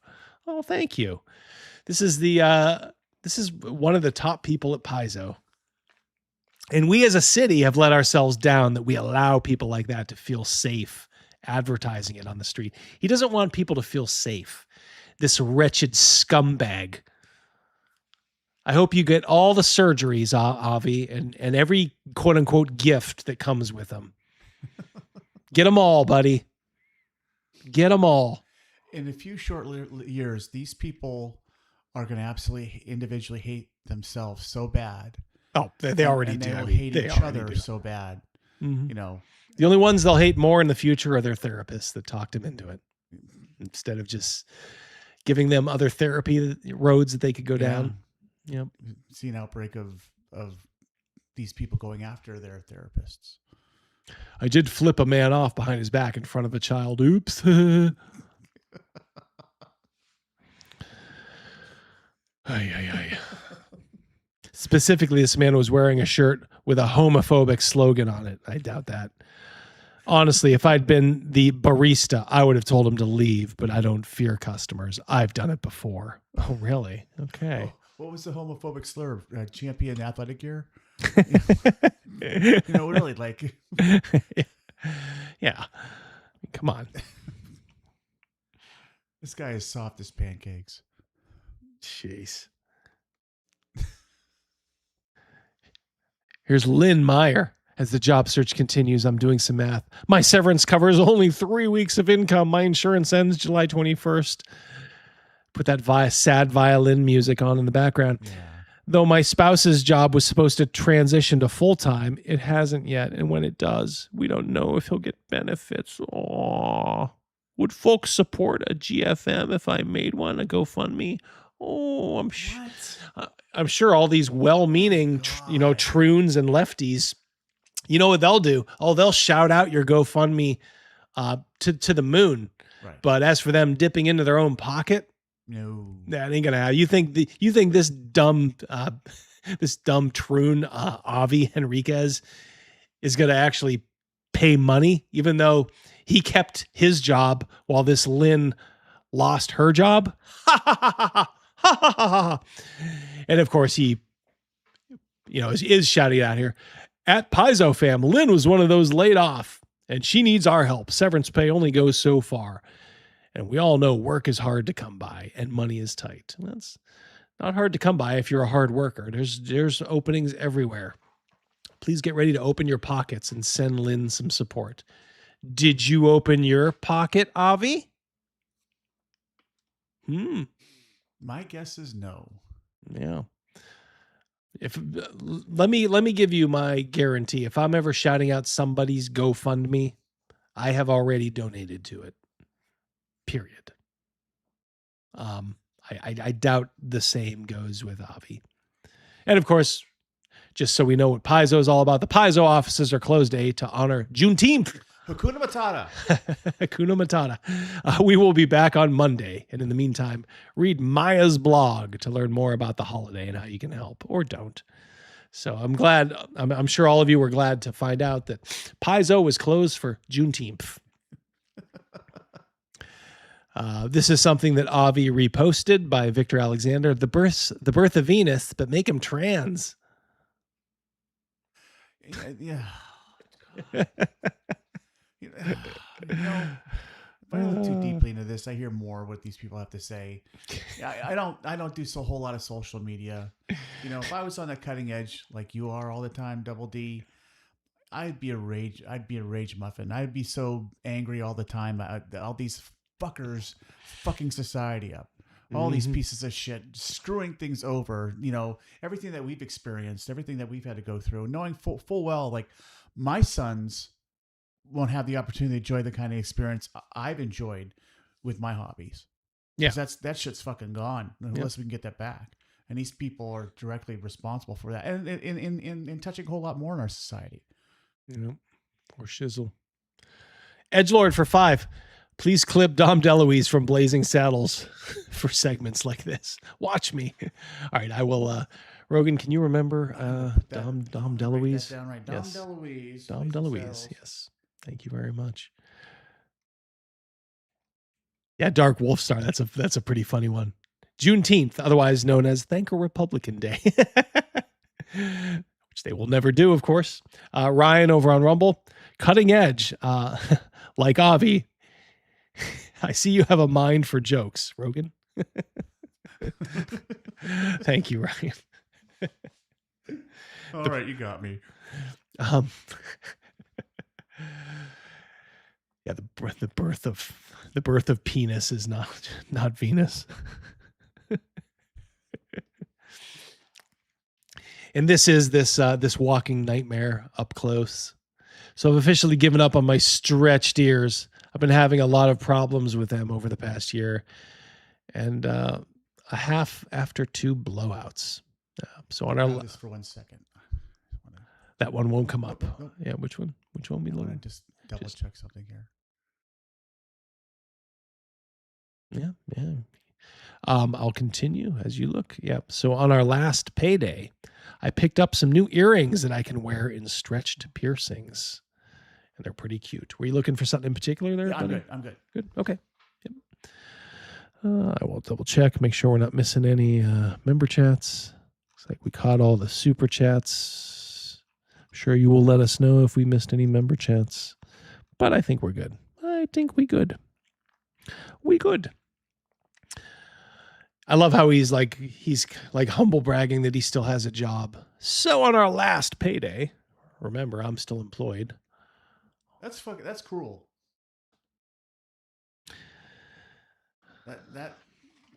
That's a hard. Like, hey, I've got laid off a handful of times in my job. I've watched a lot of people get laid off with lesser service. As a guy with an awful lot of service, I tell other guys, hey, when these people they're going out the door, remember you used to be that way. So keep your mouth shut. Don't dishearten anybody. These people. They're all doing the same thing we are. They got families that they're keeping afloat. Some people are idiots about it or don't rub anything in. Yeah. This guy's a piece of shit. I hate him. Like I said, that's the lead editor at Paizo. That is a pretty important position, by the way. As I said, Ryan for $10. Ooh. I'm gonna throw this at you. He's on this page. I'm not going too far from it. He's looking for the B side. All right, I'll find that. Man, you guys are making him run around. You got it. He's like the remember in Dirty Harry, the creep made Dirty Harry run around from like phone booth to phone booth. Yeah. Go to Lincoln Park, hubba hubba. I don't have it, but I'll find it. Giving up on stretched ears? How in the fuck will you make it through the big shift? Hit me with the B-side, Rogan, if you can. Bless your heart, buddy. You just do your best. He will find it eventually. Yeah, just look for a thumbnail that looks kind of like that, but isn't that? And thank you, Ryan. You are very generous. All of you guys are being very generous. All the memberships. And patient too. Yep, you're being very patient with us tonight, as we see Crazy Mouse is the the invisible wheel that I guess probably keeps everybody, including me, by the way. Someone needs to shout at this guy, "You're not trans!" Mission, you're boring. You're not transmission. I think that probably just meant you're not trans. Thank you, Craig. Yeah, you're not trans. You're just boring. Well, that is par for the course with these guys. That's what they do with their D&D characters. Like they can't just have a standard bog standard like fighter. It's got to, they got to be a warrior or a centaur or a tiefling. Or a tabaxi. A liger coon. Liger coon. One of Rogan's favorites, the liger coon. I'm still looking. It's all right. Oh, YouTube censored it. Oh boy. Oh, nice. Aye. YouTube, what is up? Come on now. All right, I have something. I tell you what, just give Ryan anything. Just give Ryan anything there, Rogan. Give him another one. Ooh, I like this one. I got to know.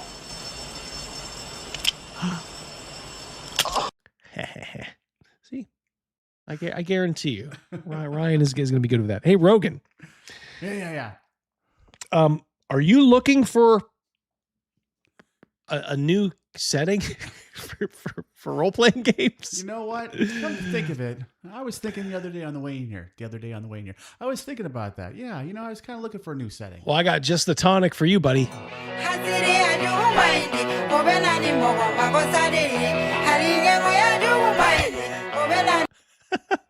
What the fuck is this? Is this playing too loud or too slow?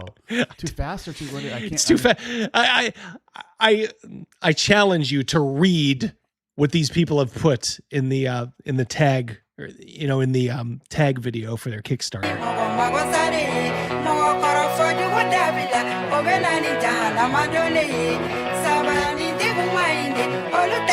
can't read gameplay.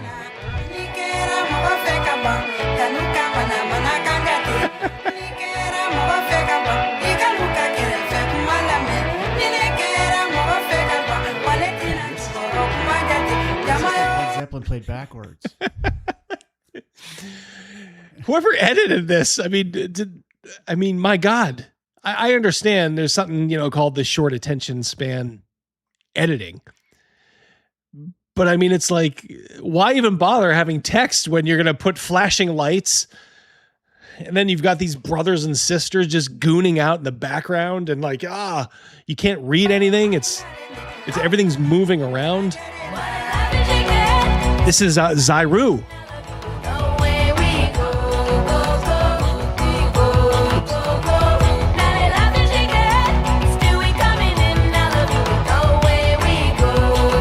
The global black diaspora. Every story, every spirit, every legend in one place for the first time. Oh boy.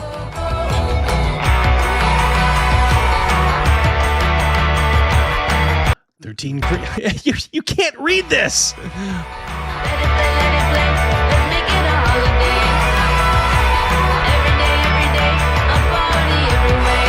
It's like they put the 13 creeds up for like a millisecond. Like it was almost like subliminal advertising. And then they put 100 monsters up like for a minute.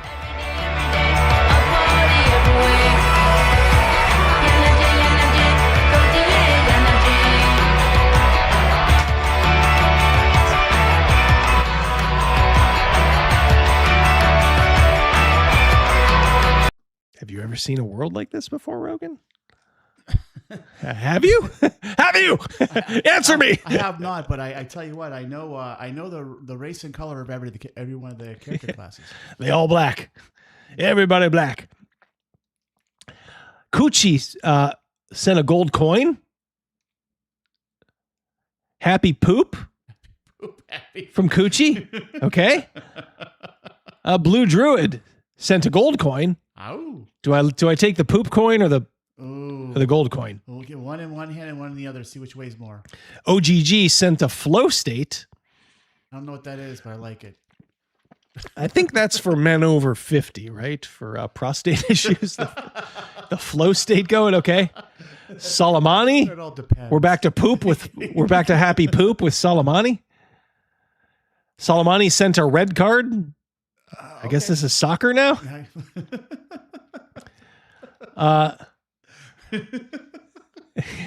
Patrick Demo for 2. This isn't Tanya DePass's failed setting. It is not. It is another black supremacy setting, Patrick. Thank you, brother. What did Coochie like rob a bank? He's got the 6-7s going. Damn. Holy shit. Wow. Yeah, there is some weird stuff going on in wacky, weird stuff.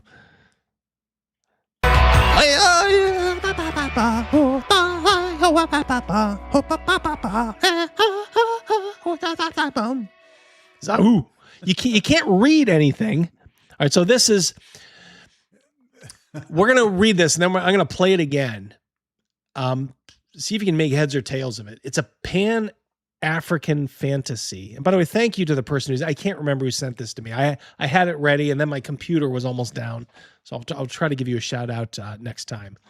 A Pan-African fantasy set in a richly reimagined world where 5 vibrant kingdoms rise from the ruins of a cataclysmic past. Okay. Alternate 17th, 18th century where African and new African myths come alive. One question: do they sell their own people into slavery in this setting? I would like to know. Players step into a land where science, spirituality, and the supernatural intertwine. Really? Science in Africa. Okay, so you'll fight with steam spear. Huh? You'll fight with steam spear, rifles, and ancestral magic. That doesn't make any sense, does it? You'll fight with steam.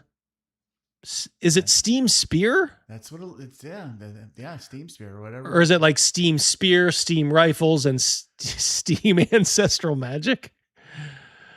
While soaring over volcanic deltas on airborne kente-clad dreadnoughts. God, this sounds so awful. I don't know. Kente sounds rather risky there, Toby. You can't. They don't build cars in Africa.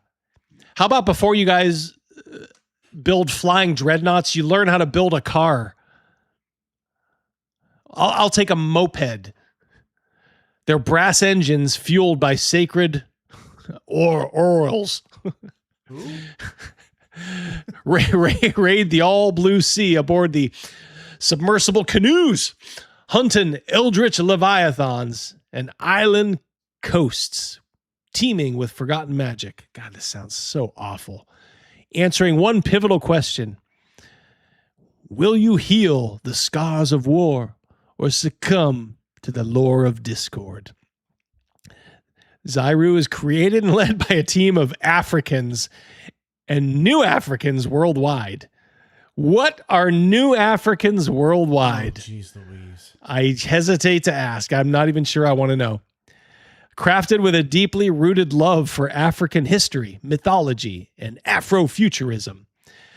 Boy, these guys just stepped right into the Tanya DePass mess and just said, there is a market there. And they have not been served because they will never get that game. So let's bleed them a little more dry. This world isn't just for us. It's for all who crave fresh adventures beyond Eurocentric fantasy. Redefine history, learn myths. In this alternate 17th and 18th century, you shatter colonialism's shadow. You shatter it.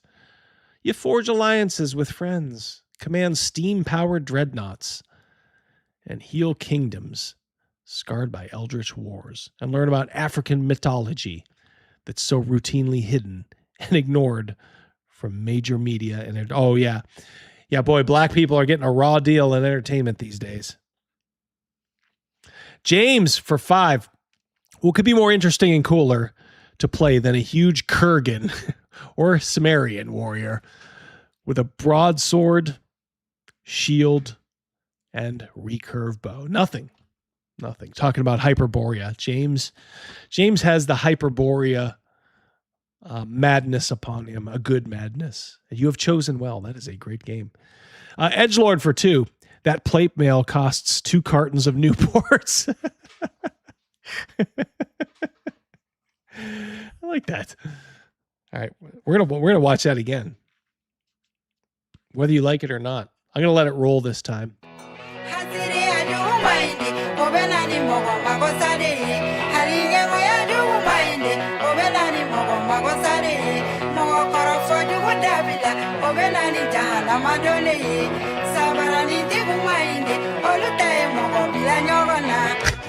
Can't read any of this stuff.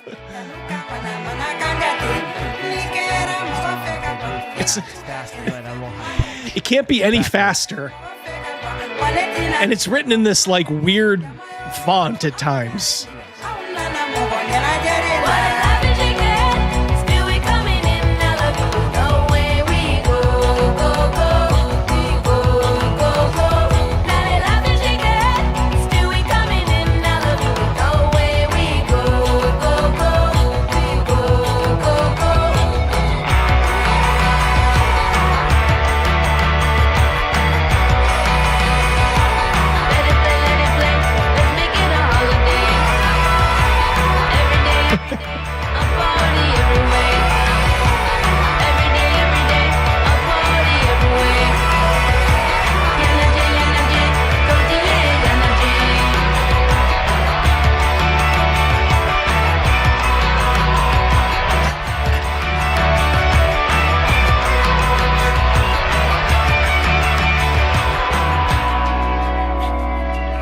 Spy a white girl. She being groomed. Well placed, Rogan. All sins are forgiven for that one. Yeah, I don't. They know their market. I mean, they know they obviously know black people must not play RPGs in general because they would not be able to read that fast. Good Lord. I have 2 questions. What are New African Americans? Who are the New Africans? I don't know. And number 2, it's widely known in the news the last handful of years that the illiteracy rate in a certain demographic getting out of high school into college is unparalleled. Absolutely unparalleled. Hey, they can make steam-powered dreadnoughts. How dare you say that, sir? How dare you say that? Well, I mean, I think we're going back to like the 1800s. So you tell me who's gonna buy these books and read them? Guilty. Yeah. Same people who bought Tanya DePass's guilty. Yeah. White nerds. Yes. And there is no end to them. So they know their audience. They know their audience. Badger for 5. Show some respect. The world's first trillionaire is an African American. Indeed, Elon is indeed a African American. Much to their dismay. Patrick 4-2. That music makes me want to violate my alignment. Yeah. Shawnee for 5. The chat comments make me think the Red Room could do well with the 1960s blaxploitation RPG. They could. They'd probably do it justice too, better than these people could, right, Sean? Yeah, thank you guys. Pam Grier was hot. Yep. James of the OSR. Crom laughs at your Pan-African game. Thank you very much, buddy. Damn. That was that really is that was a lot for me to percolate inside my little skull here. Oh yeah. Oh yeah. I'm telling you, Immigrant Song played really fast backwards with a pitch tweak. That's what that was. That was it's going to be a noodling in my head. It's like one of those earworm beats. Like yes. They chose well. Yeah. I mean, their editor was on meth, obviously, but the tune is like an earworm. Yeah. I hate it, but now I can't get it out of my head. All right, so here we go. I mentioned that all these Europeans are coming over here. They're falling in love with the American suburbs and like all these shops that are out of the cities where you can avoid Zairu, so to speak, and you can just be amongst normal folk. So these Norwegians are going to a Bass Pro Shop for the first time. Oh, God damn. Big best merch. Hey, what's your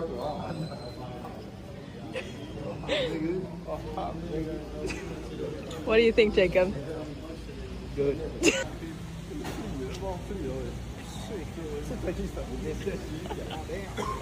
Okay, I'm gonna show them the aquarium. Look at this. What? This is crazy. Wow, this is crazy. Holy shit. What the fuck is this? Look at these big ass fishes. Big ass, Yeah, show them the guns. Melon, what do you think? Is that a crazy story? Crazy? The aquarium. Guy's already got his cowboy hat on.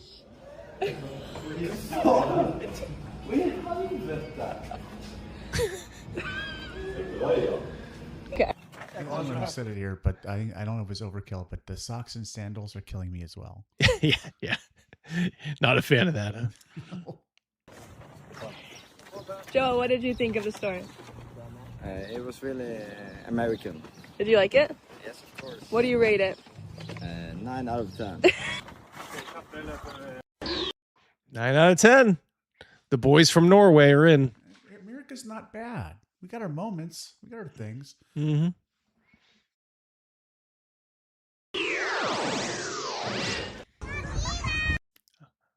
Oh, no. Told you guys there'd be a PP. Don't worry, I blocked it out. So you're on a beach in the UK, Rogan. You're taking your family. And yeah, there's just some savage over there stroking it. Literally pants down, doing this.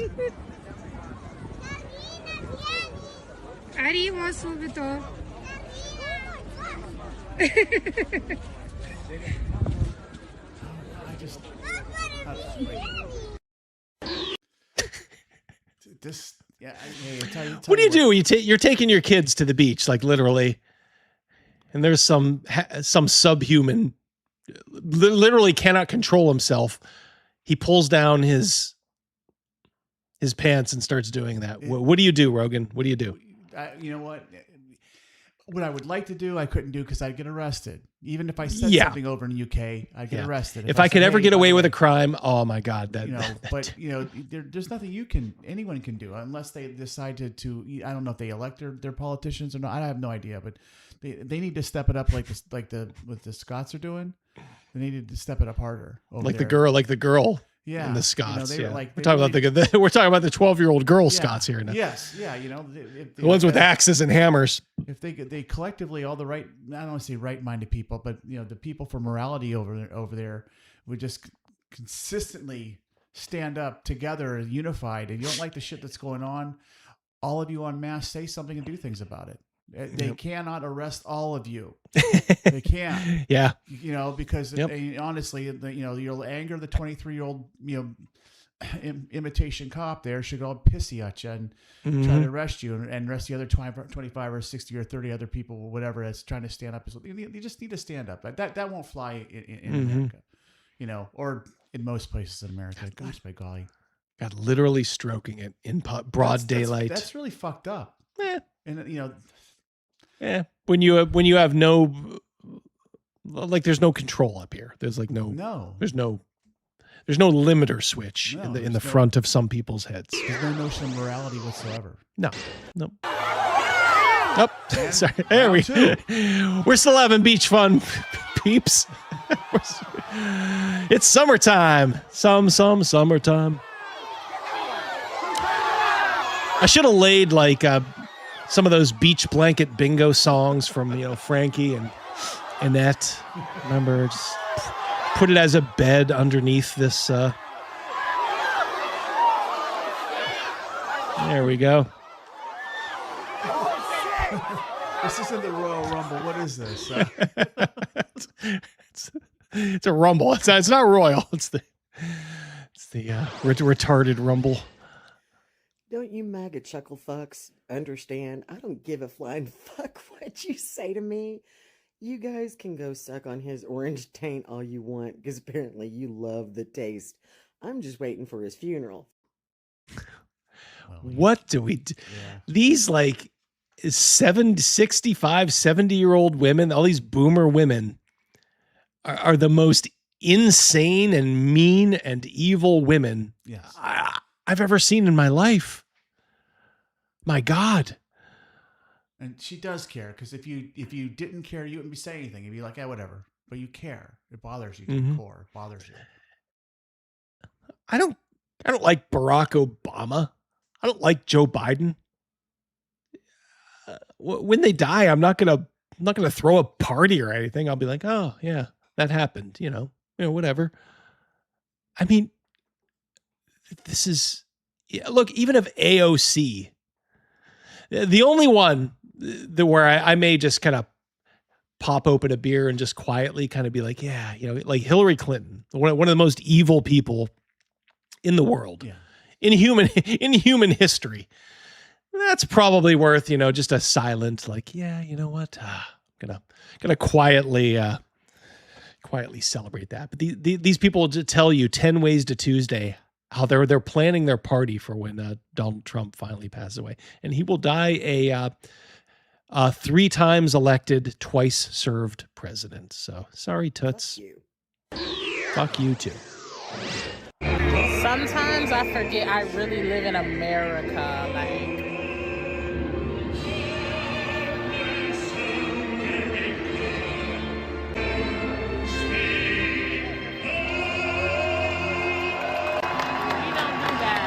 We don't do that.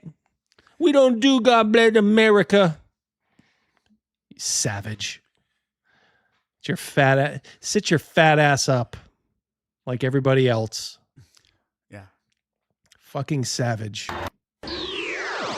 For all you pale skinned, and I mean all. Caucasian, Asian, Latin, any form of pale skin. Y'all quick to hop on social media, throwing y'all indirect statements of racism, making y'all indirect comments of racism. What if it's direct? I think you're less than human at times. I think 50 to 60% of you are less than human. I think 40% of you are just fine. All right. So I think 60% of you are less than human. How about coming up, greeting us face to face and doing that shit? So we can show you the truth of what the fuck happened between our ancestors. Because you cowards swear y'all defeated us and eliminated us, but we right here.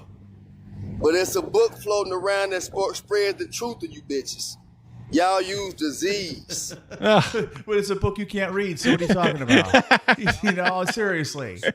You know, the guy wants to, you know, you mentioned it earlier. If this guy wants to squeal about history, yeah. You know, who enslaved more African people than the Africans themselves? Yeah, yeah. You know, who peddled the slave trade bigger than anybody else? Who sold them to us? Yes. Trust me, if we had a do-over, we would charge a little more for cotton. Oh my God. The most expensive cheap cotton in history. But yeah, as we saw, like with the Barbary pirates, look, there's still people in slavery today. Yes. Go in Saudi Arabia, you'll still find low-key slavery. I've never won. Yeah, your ancestors. What happened to your ancestors is holding you back. Okay. Trying to come for us. If you ain't got the balls to stand face to face with us without calling the police, shut the fuck up. I mean, in some ways you're right. I mean, I wouldn't stand toe to toe with like a silverback or something like that too. No, but holy shit. The reason people move away from you, people don't want to interact with you, is just because where you went to earlier on. Immediately, like, come say that to my face. There's just endless clips all the time, always online. Just you people sucker punching, ganging up on white people. You're right. We don't want to talk to you face to face. We don't want to have anything to do with you because you're violent.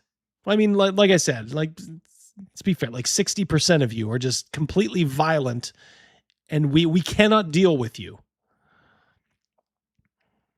Because even the brave of y'all can't stand to the cowards in our fucking community. But you see, you guys, if it's not 25 of you guys, individually you guys are coward. You need to have your little flock with you. Yeah, so they can jump in. Yeah, any fight you see, it's always like 10 against 1, and the 10 will stomp people while they're on the ground because it's barbaric, savage, tribal behavior. And that's all some of them know. If they had that such an amazing amount of pride, you know, thinks of themselves and their color so remarkably well, then let's like take a look at their neighborhoods. Take a look at every neighborhood they've moved into. And when they move out of it, where is that neighborhood? It's demolished. Why is it every nice or even borderline neighborhood, whenever a house goes for sale, they hold their breath? Because they know that once people of a certain demo come into the neighborhood, all right, unless they're wearing like a MAGA hat and make it pretty clear, like I'm on the 30 to 40% side. Okay, that's fine. But if they're one of these hood rats, these violent hood rats, you better get out early before your home property value falls. And what pisses me off is all these liberal, leftist, like sometimes boomer, but a lot of times even younger, all these leftist women who live very safely in the suburbs and will call out like, oh, we need to have understanding with these people. Don't you, they just don't have what you have. And we need to, blah, blah. Meanwhile, these motherfuckers live as far away in the fucking county as you can possibly see. And I know that there are tons of them. I know them personally. Some of them are in my family, or, my wife's family, I should say. My wife's family is a little bit more liberal than mine. But yeah, they'll be the first to, spout every fucking, slogan and invective from the left. And it's like, and you moved so far away from these people that you probably don't see a one of them. Is that from TikTok? I think so. Yeah. I might have to imagine that say a white person was said something equal to that about people of a darker color. Yeah. That would be flagged in a heartbeat. Yeah. And as Titties and Beer says, like globally, whites, they're like 16 to 18% of the population, the world population. That's it. That's it. And they have convinced you that you are a majority oppressor when you are, in the grand scheme of things, almost what blacks are here in America. Depending on, you know, what census you see, it's like 16, 18% at the most. But they have mind fucked a generation of white people into thinking that we are majority oppressors. Fuck you. Oh, here you go. Love that garbage can. It's my garbage can. Yep. Woman caught on video emptying a public Nick's trash can and stealing it was identified as Angie Baez. Baez is a first-generation American of Dominican descent. She was employed by J.P. Morgan as executive director of community and industry engagement for card and connected commerce and was reportedly fired following the incident. Prior to joining JP, Baez served as ED of Diversity, Equity, and Inclusion at The Infatuation, a New York-based restaurant, review, and media company.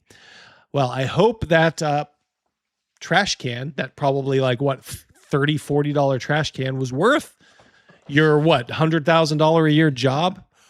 Love it. Starve, bitch. Starve. I thought when you said trash can, you meant her. Yeah.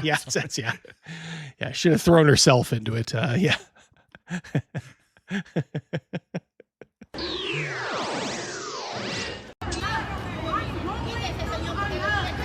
Who do you root for? I guess I know who I'm rooting for. I don't know this.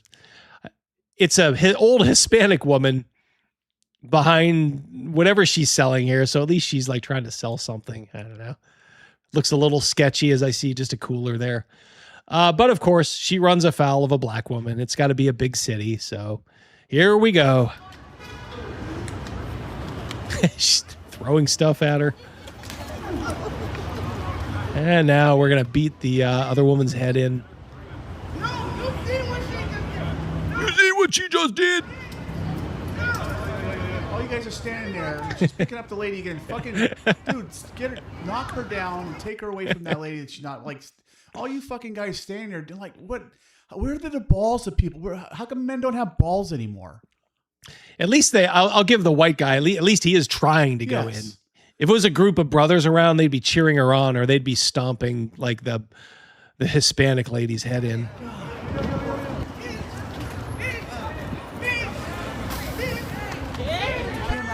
Grab that woman by her weave and yank her off there. Yep.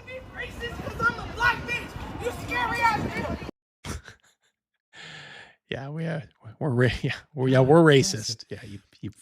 Yeah, this reminds me of last week of the bicycle incident. Now I tell you what, that percolated in my mind all week. You know, this the bicycle one, where he's trying to grab it. Yeah, and these guys are. It was just the fact that he couldn't get it through his head. Like, all right, you've been beaten. Like now go home. Yeah, like he let go, and then he went back and like started to grab it again because why not? Because no one was doing anything. Yeah, because either people are just too busy filming, or they know that white people have been completely like just emasculated at this point when it comes to this stuff. I could say I have two sons that are remarkable. I love them completely. You know, one of them is big and athletic. The other one is very smart and brainy. They're very different people. I don't think for a second that they would hesitate to intervene. I've raised them to don't look for a fight, but if someone needs help, jump in there. Jump in there and do what you can to help out. You don't need to get yourself shot. I know that my sons would be in there and say, "Hey, lady, you need to stop." Someone would be, when one of them would be picking the old lady up, and the other one would be pushing the lunatic away. I know in my heart my sons would be that way. Yep. You know, these people stand. The one guy hops in there, all help, but like it's like not even the minimum of helping out. Yeah. As the Van says, though, the problem with that is in our society, if you step in, you're likely to face some cop's going to come in and probably try to arrest you, and then you'll get criminal and civil charges. Yeah, that is a point there. I got some money. I'll get it. I wish there was some way to come in and like, hold on. Who'd you vote for? You know, just get everybody. Do you support this? Okay. You are not worth rescuing, so I'm just going to continue on my way. I wish like we had like smart technology to like tell like how somebody's voted in like the last 3 elections, like so you can just be like, oh, okay, yeah. Wait. Well, let one of their own handle them. Aren't the communists trying to push barcodes? Yes. Yeah. Yeah. The social credit.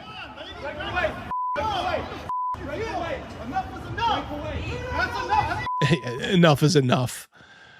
I'll give this white guy credit. He is telling her, but it's like you might as well like be saying this to like a 5-year-old because that's the equivalent intelligence.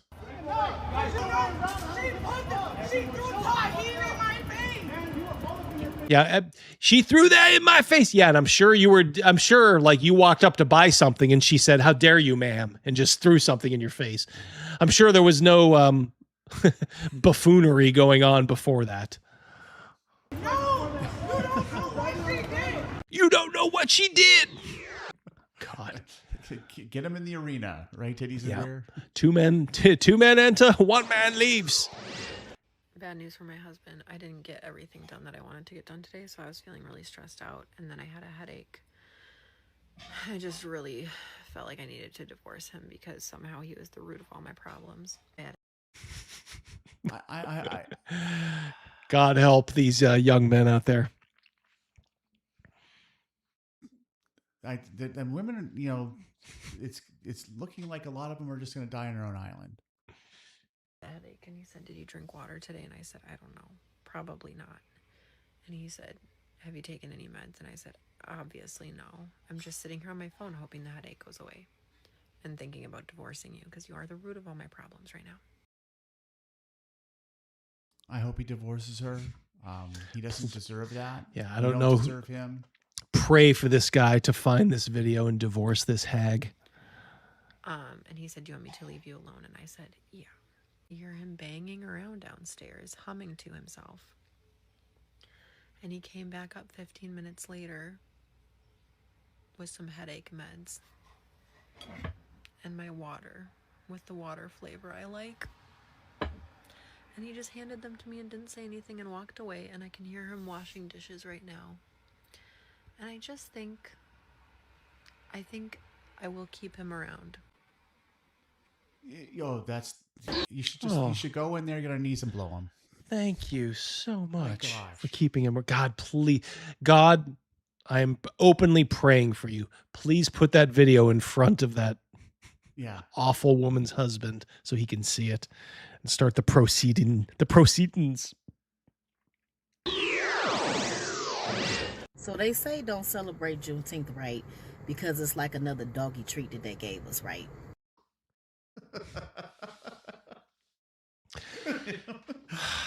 I'm sorry. I'm having a hard time. This is so they get MLK Day, they get Juneteenth. What is the late year holiday going to be? Jubilee Day. That's going to be in probably between Halloween and Thanksgiving. Some sort of fucking African Jubilee holiday. Right. Now we got three days a year we don't work because our society is just like fatally guilty about something that happened 200 years ago. But I say this, it's better than celebrating the 4th of July. And go ahead and celebrate it, okay? Ooh. And still fight the good fight of faith. When I say the good fight of faith, I mean that we're going to get what's due us from this motherfucking country. What's due us? Yeah, what is? Yeah, well, let's tally up slavery. And now let's tally up the... let us tally up the 150 years since slavery, and all the cost of incarcerating 60 to 70% of your population.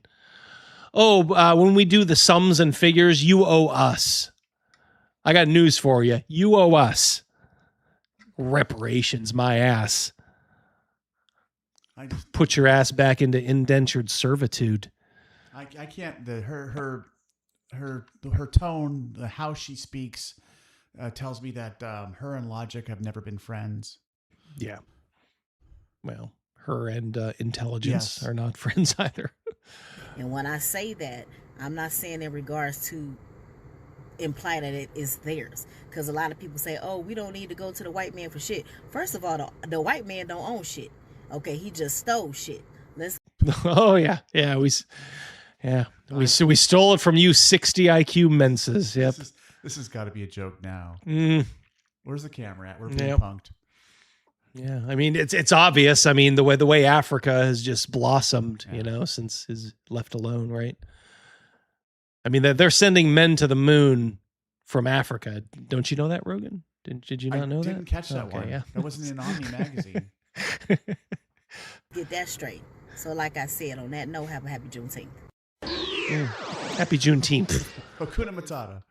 20 million Black Americans put $100 a month into a community land trust, a Regulation A+ fund, and a federal credit union. That's $24 billion flowing straight back into our own community. Who the fuck are you really? Did you take a momentary smart pill? Yeah. He's definitely one of the smarter ones, but every black man's gonna cough up $100 a month for a community land grant. Because you know where that's gonna go. He'll be like, nigga, I'm just gonna buy some crack with this. Yeah, some black women who's responsible for it's gonna lose it all at the casino. Badger for 5. I'm second-gen American. My English ancestors ended the transatlantic slave trade. Yep. She needs to show some goddamn respect. Girl, you better show some respect. Nope. You can blame your guilty white liberal family members, friends, all that for. I say this to her. Very good. You know something? No soup for you. Indeed. Rogan. It's been a bumpy ride, but you've definitely had some shining moments on that board. I appreciate that. And I have to say this right now, and I say this with tremendous pain in my heart. I can't find the other Spock one. I know it's here. I saw it earlier, but I went through this damn thing dozens of times, and it gets to the point where every letter looks the same. It's all the same one. Everyone says good morning. Yeah, your eyes are clear. I have looked for part B of the Spock one. I apologize, Ryan. I apologize. That's all right. Ryan is a cool dude. I'm sure he loved the one you gave him instead. And to be honest, I don't think white people should be offered Juneteenth, because why are you out celebrating my ancestors being free when you had them locked up? Matter of fact, you need to be working overtime.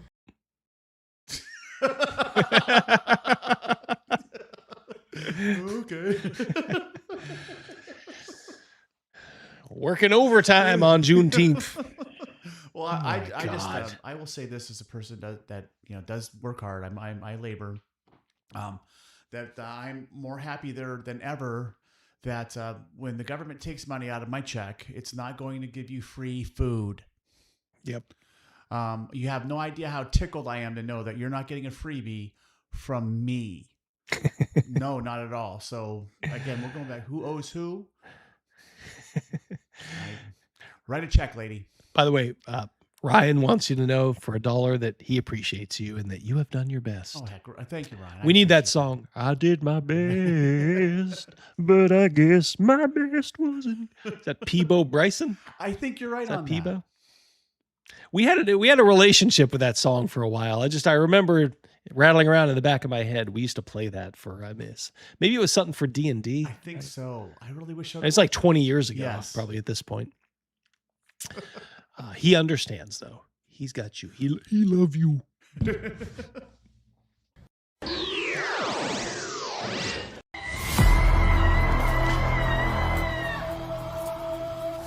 good girl's gone. This is anger retreat.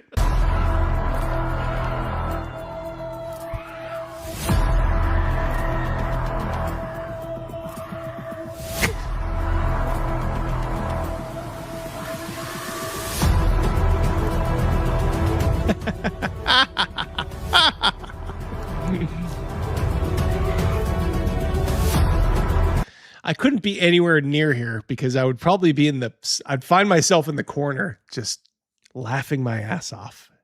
And then I would have all these angry women It would be like a Benny Hill skit, you know? Be chasing me around.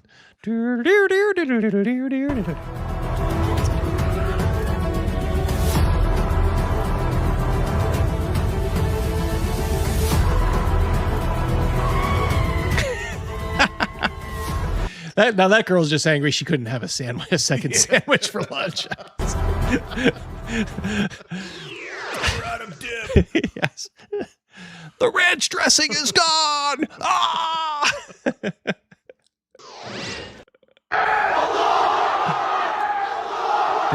This is from the streets of Iran. Allahu Akbar. Scary, right? Oh, I'm sorry. This is from Australia. My bad. Sorry. Oh my gosh. I was going to say this is a rape parade, but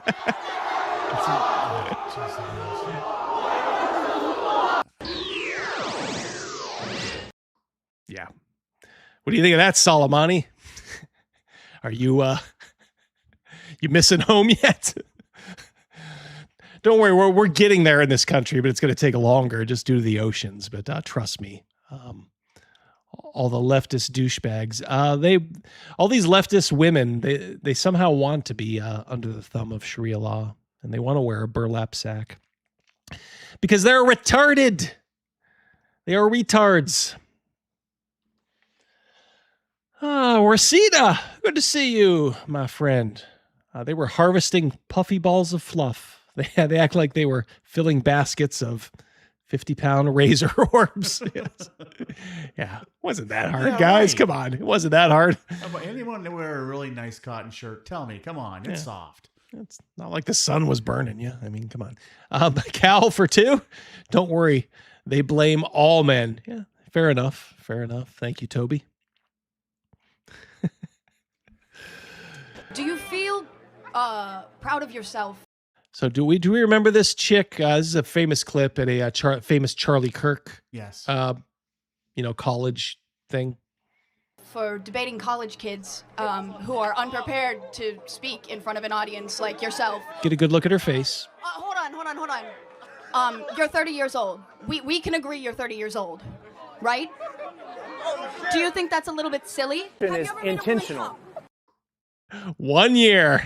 Same girl. Holy cow. Look what leftism does to you. Oh, really? Was she lying? Because you can't really tell. Hey, instead of trying to do the... Have you ever been not funny? I'm not out here to be funny. Man, bro, and right. You are going here to talk to children. And you came up and started asking me if I've ever made a woman come. So... she's gone full lesbian-ish. Yeah. God bless her. Oh, she likes that taco. She's a man in the relationship. Oof. In a year, she didn't gain any more intelligence, no more wisdom. Yeah, that is brutal. And she's definitely not as cute as she used to be. Oh, that is brutal. I'm going to put on the ninja chat here. Look at that. They are just going like insane. Let's see if I can find the source of this. I have this thing called Social Stream, and for some reason, like it is showing every, and I don't think I changed any. I don't think I changed anything. You know what I'll do? I will just go on. I think he has a Discord. I will just try to find Steve, who started Social Stream. Good dude. He will usually get right back to you. But it's so weird because I have not done, I don't ever remember like putting this option in here to where it's like, yeah, show every single chat. We love all of you, but it'd be a little distracting, I think, you guys, as you guys can probably see. No, we don't do text to speech, double D. None of that. Auto feature. Okay. What about that? Don't hit modify. I think I found it. Uh-oh. Oh, no, I didn't. I didn't. Come on, double D. I'm just happy that the computer right now is working. Oh my God. I called Rogan.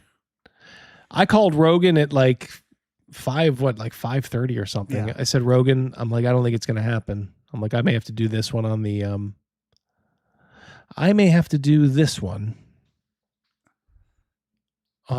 laptop.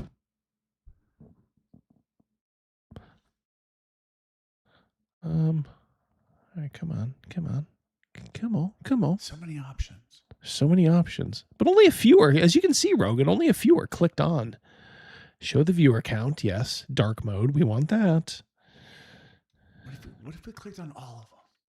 Bad advice. Okay. We definitely want the auto feature YouTube monthly member chat for sure. Okay. I know you guys are going to be fine with this. Just as you're helping a brother out here. I don't know. This is one I may have to advance up the chain of command to Steven. No background shading. Okay. Huh.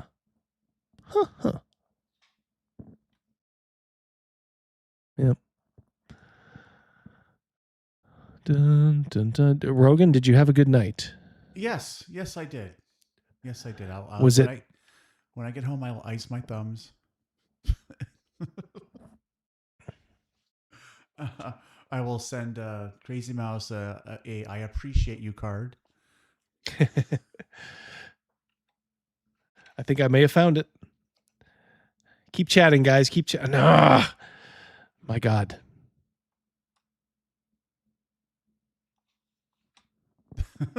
This is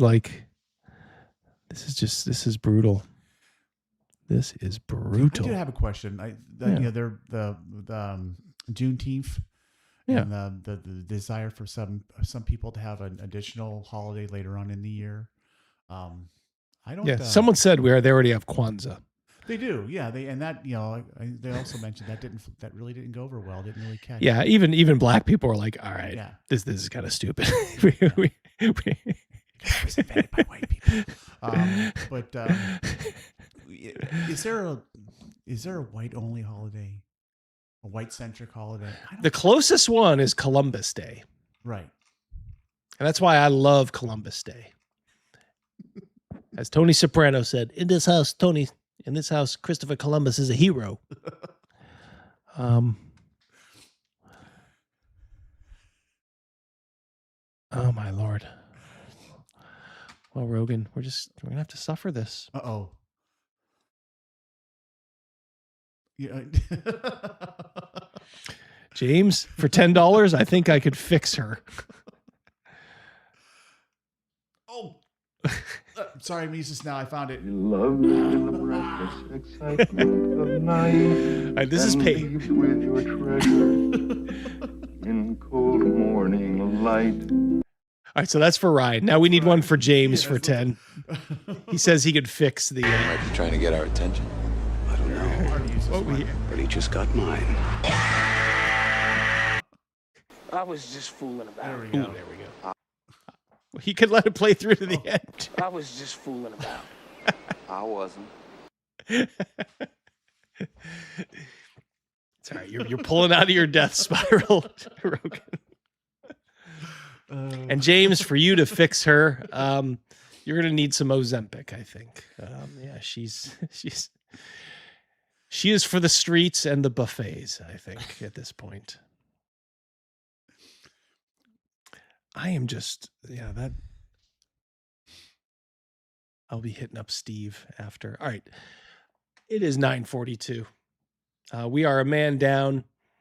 Technical issues galore tonight.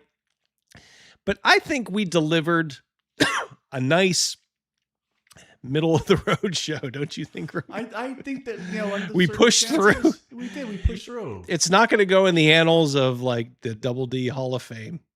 But we gave these fine people who come out every Wednesday. I hope so. We gave them a platform to at least talk to each other. Yes.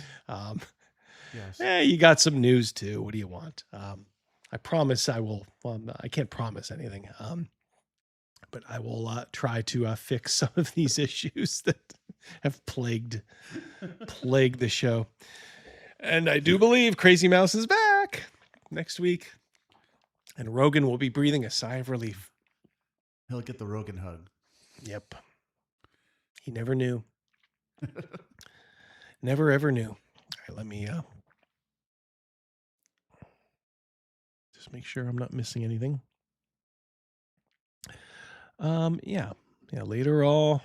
Thank you guys very much. I do appreciate it. You guys were very, very kind tonight with, as always, with your chats, Very generous. your memberships all over the place. Remember to check out Patty's merch. It's White Dwarf Summer.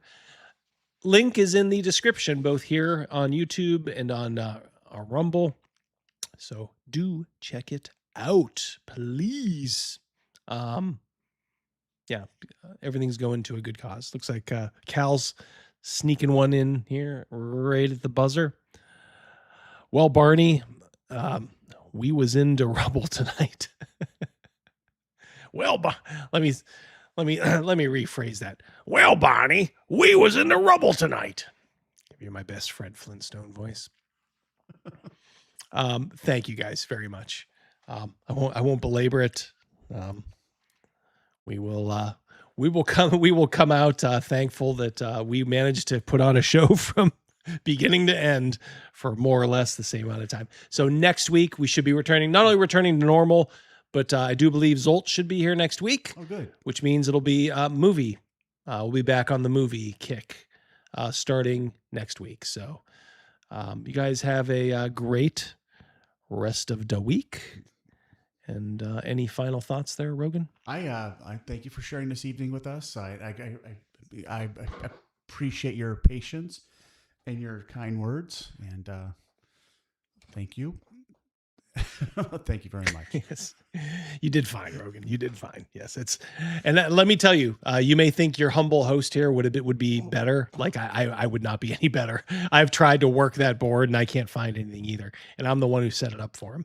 But Crazy Mouse just knows where everything is. He has kind of like a photographic memory for a lot of things. So he just knows where everything is. So that's when you have someone like that kind of monitoring and calling the chat and doing the drops, it means everybody can do their job a little easier. Rogan can wisecrack from his chair, and I can just run the show and not worry about anything else. So, all right, guys.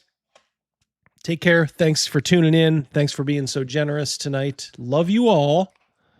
And we shall talk soon. I will send you out with some music for your time and effort. So, all right, everybody. Good night, everybody. Peace.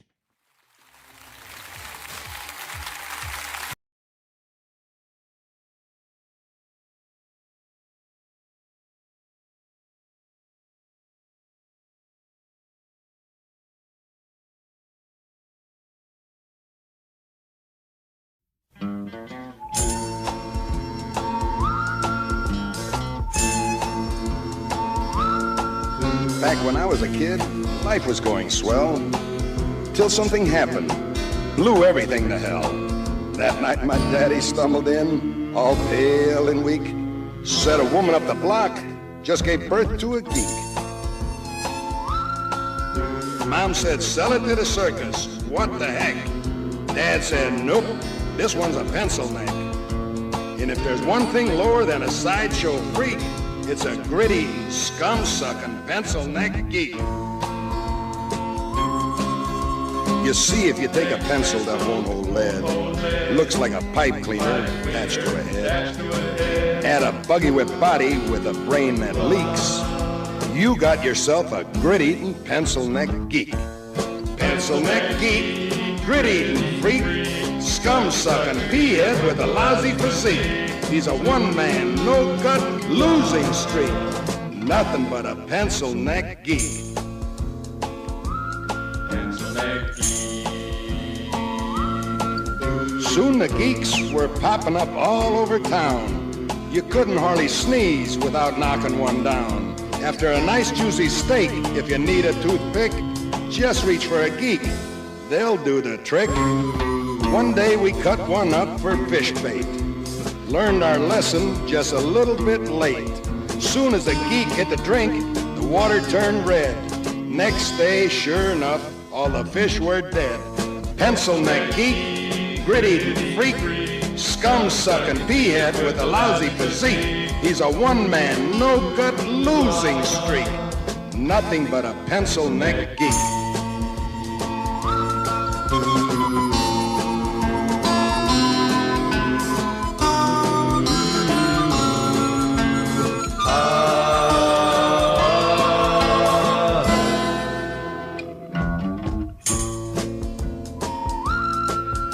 Most any night, you know where I can be found. Yeah, stomping some geek's head into the ground. So keep the faith, cause in Blassie you can trust. I won't give up till the last geek bites the dust. Pencil neck geek, grit-eating freak, scum-sucking peahead with a lousy physique. He's a one-man, no-gut losing streak. Nothing but a pencil neck geek. They say these geeks come a dime a dozen.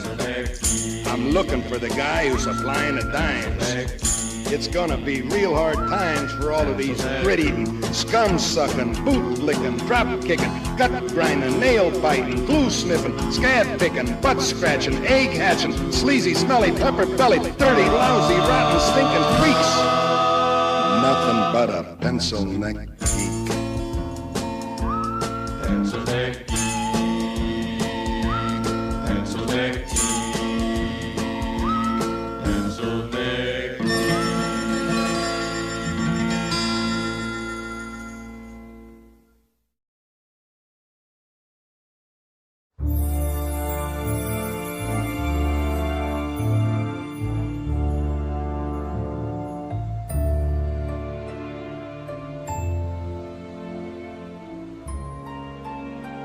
I need my bag of holding.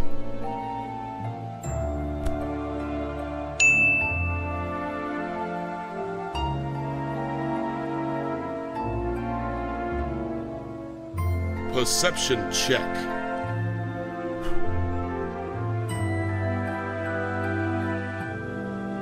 That's way too low. I really have no idea what's going on.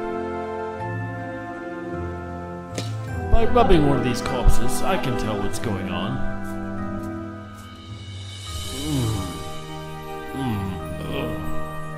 So what's happened here? Circle of death. Circle of death? Circle of death? Circle of death?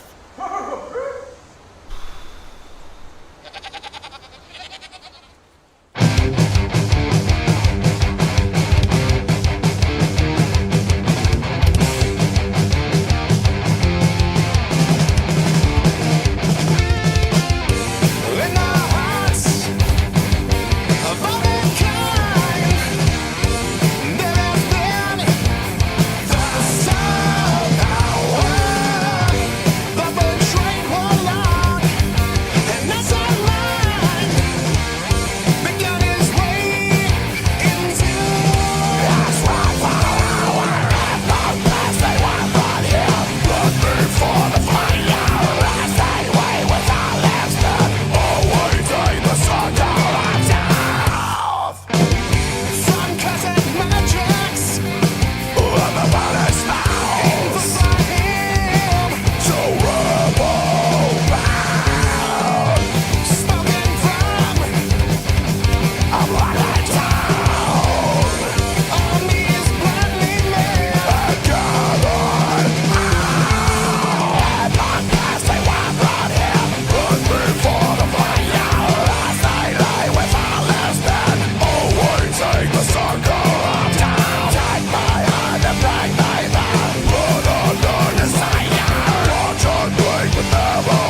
There's a ship lies rigged and ready in the harbor. Tomorrow for old England she sails, far away from your land of endless sunshine, to my land full of rainy skies and gales. And I shall be aboard that ship tomorrow, though my heart is full of tears at this farewell. For you are beautiful, and I have loved you dearly, more dearly than the spoken word can tell. For you are beautiful, and I have loved you dearly, more dearly than the spoken word can tell.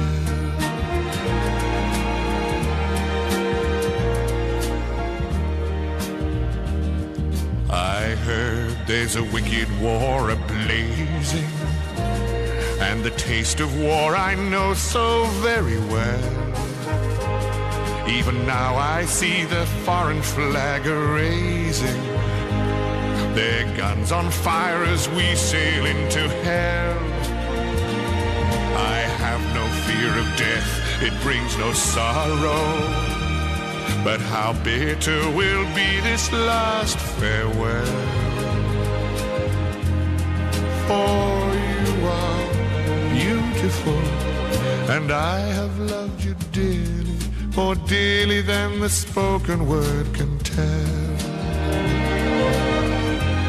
For you are beautiful, and I have loved you dearly, more dearly than the spoken word can tell.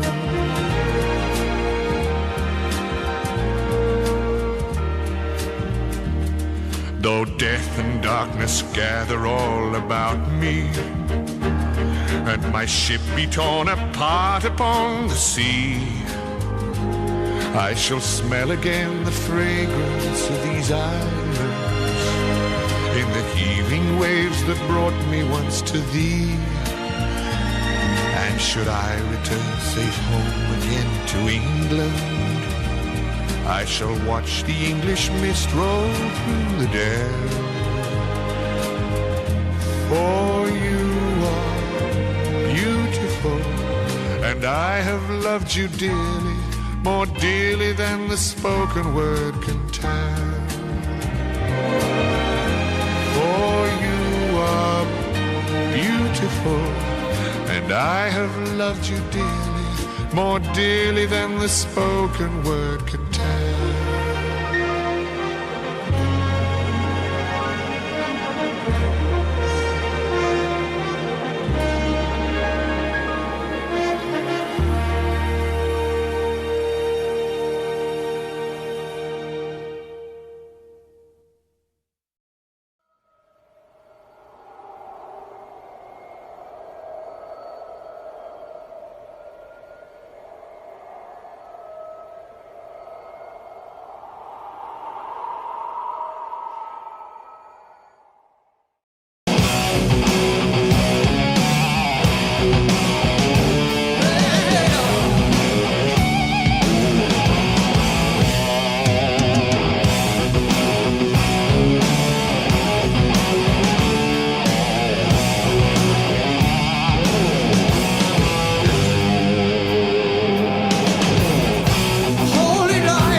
Something is coming for you. Look out! Race for the morning. You can hide in the sun till you see the light. Oh, we will praise our eyes.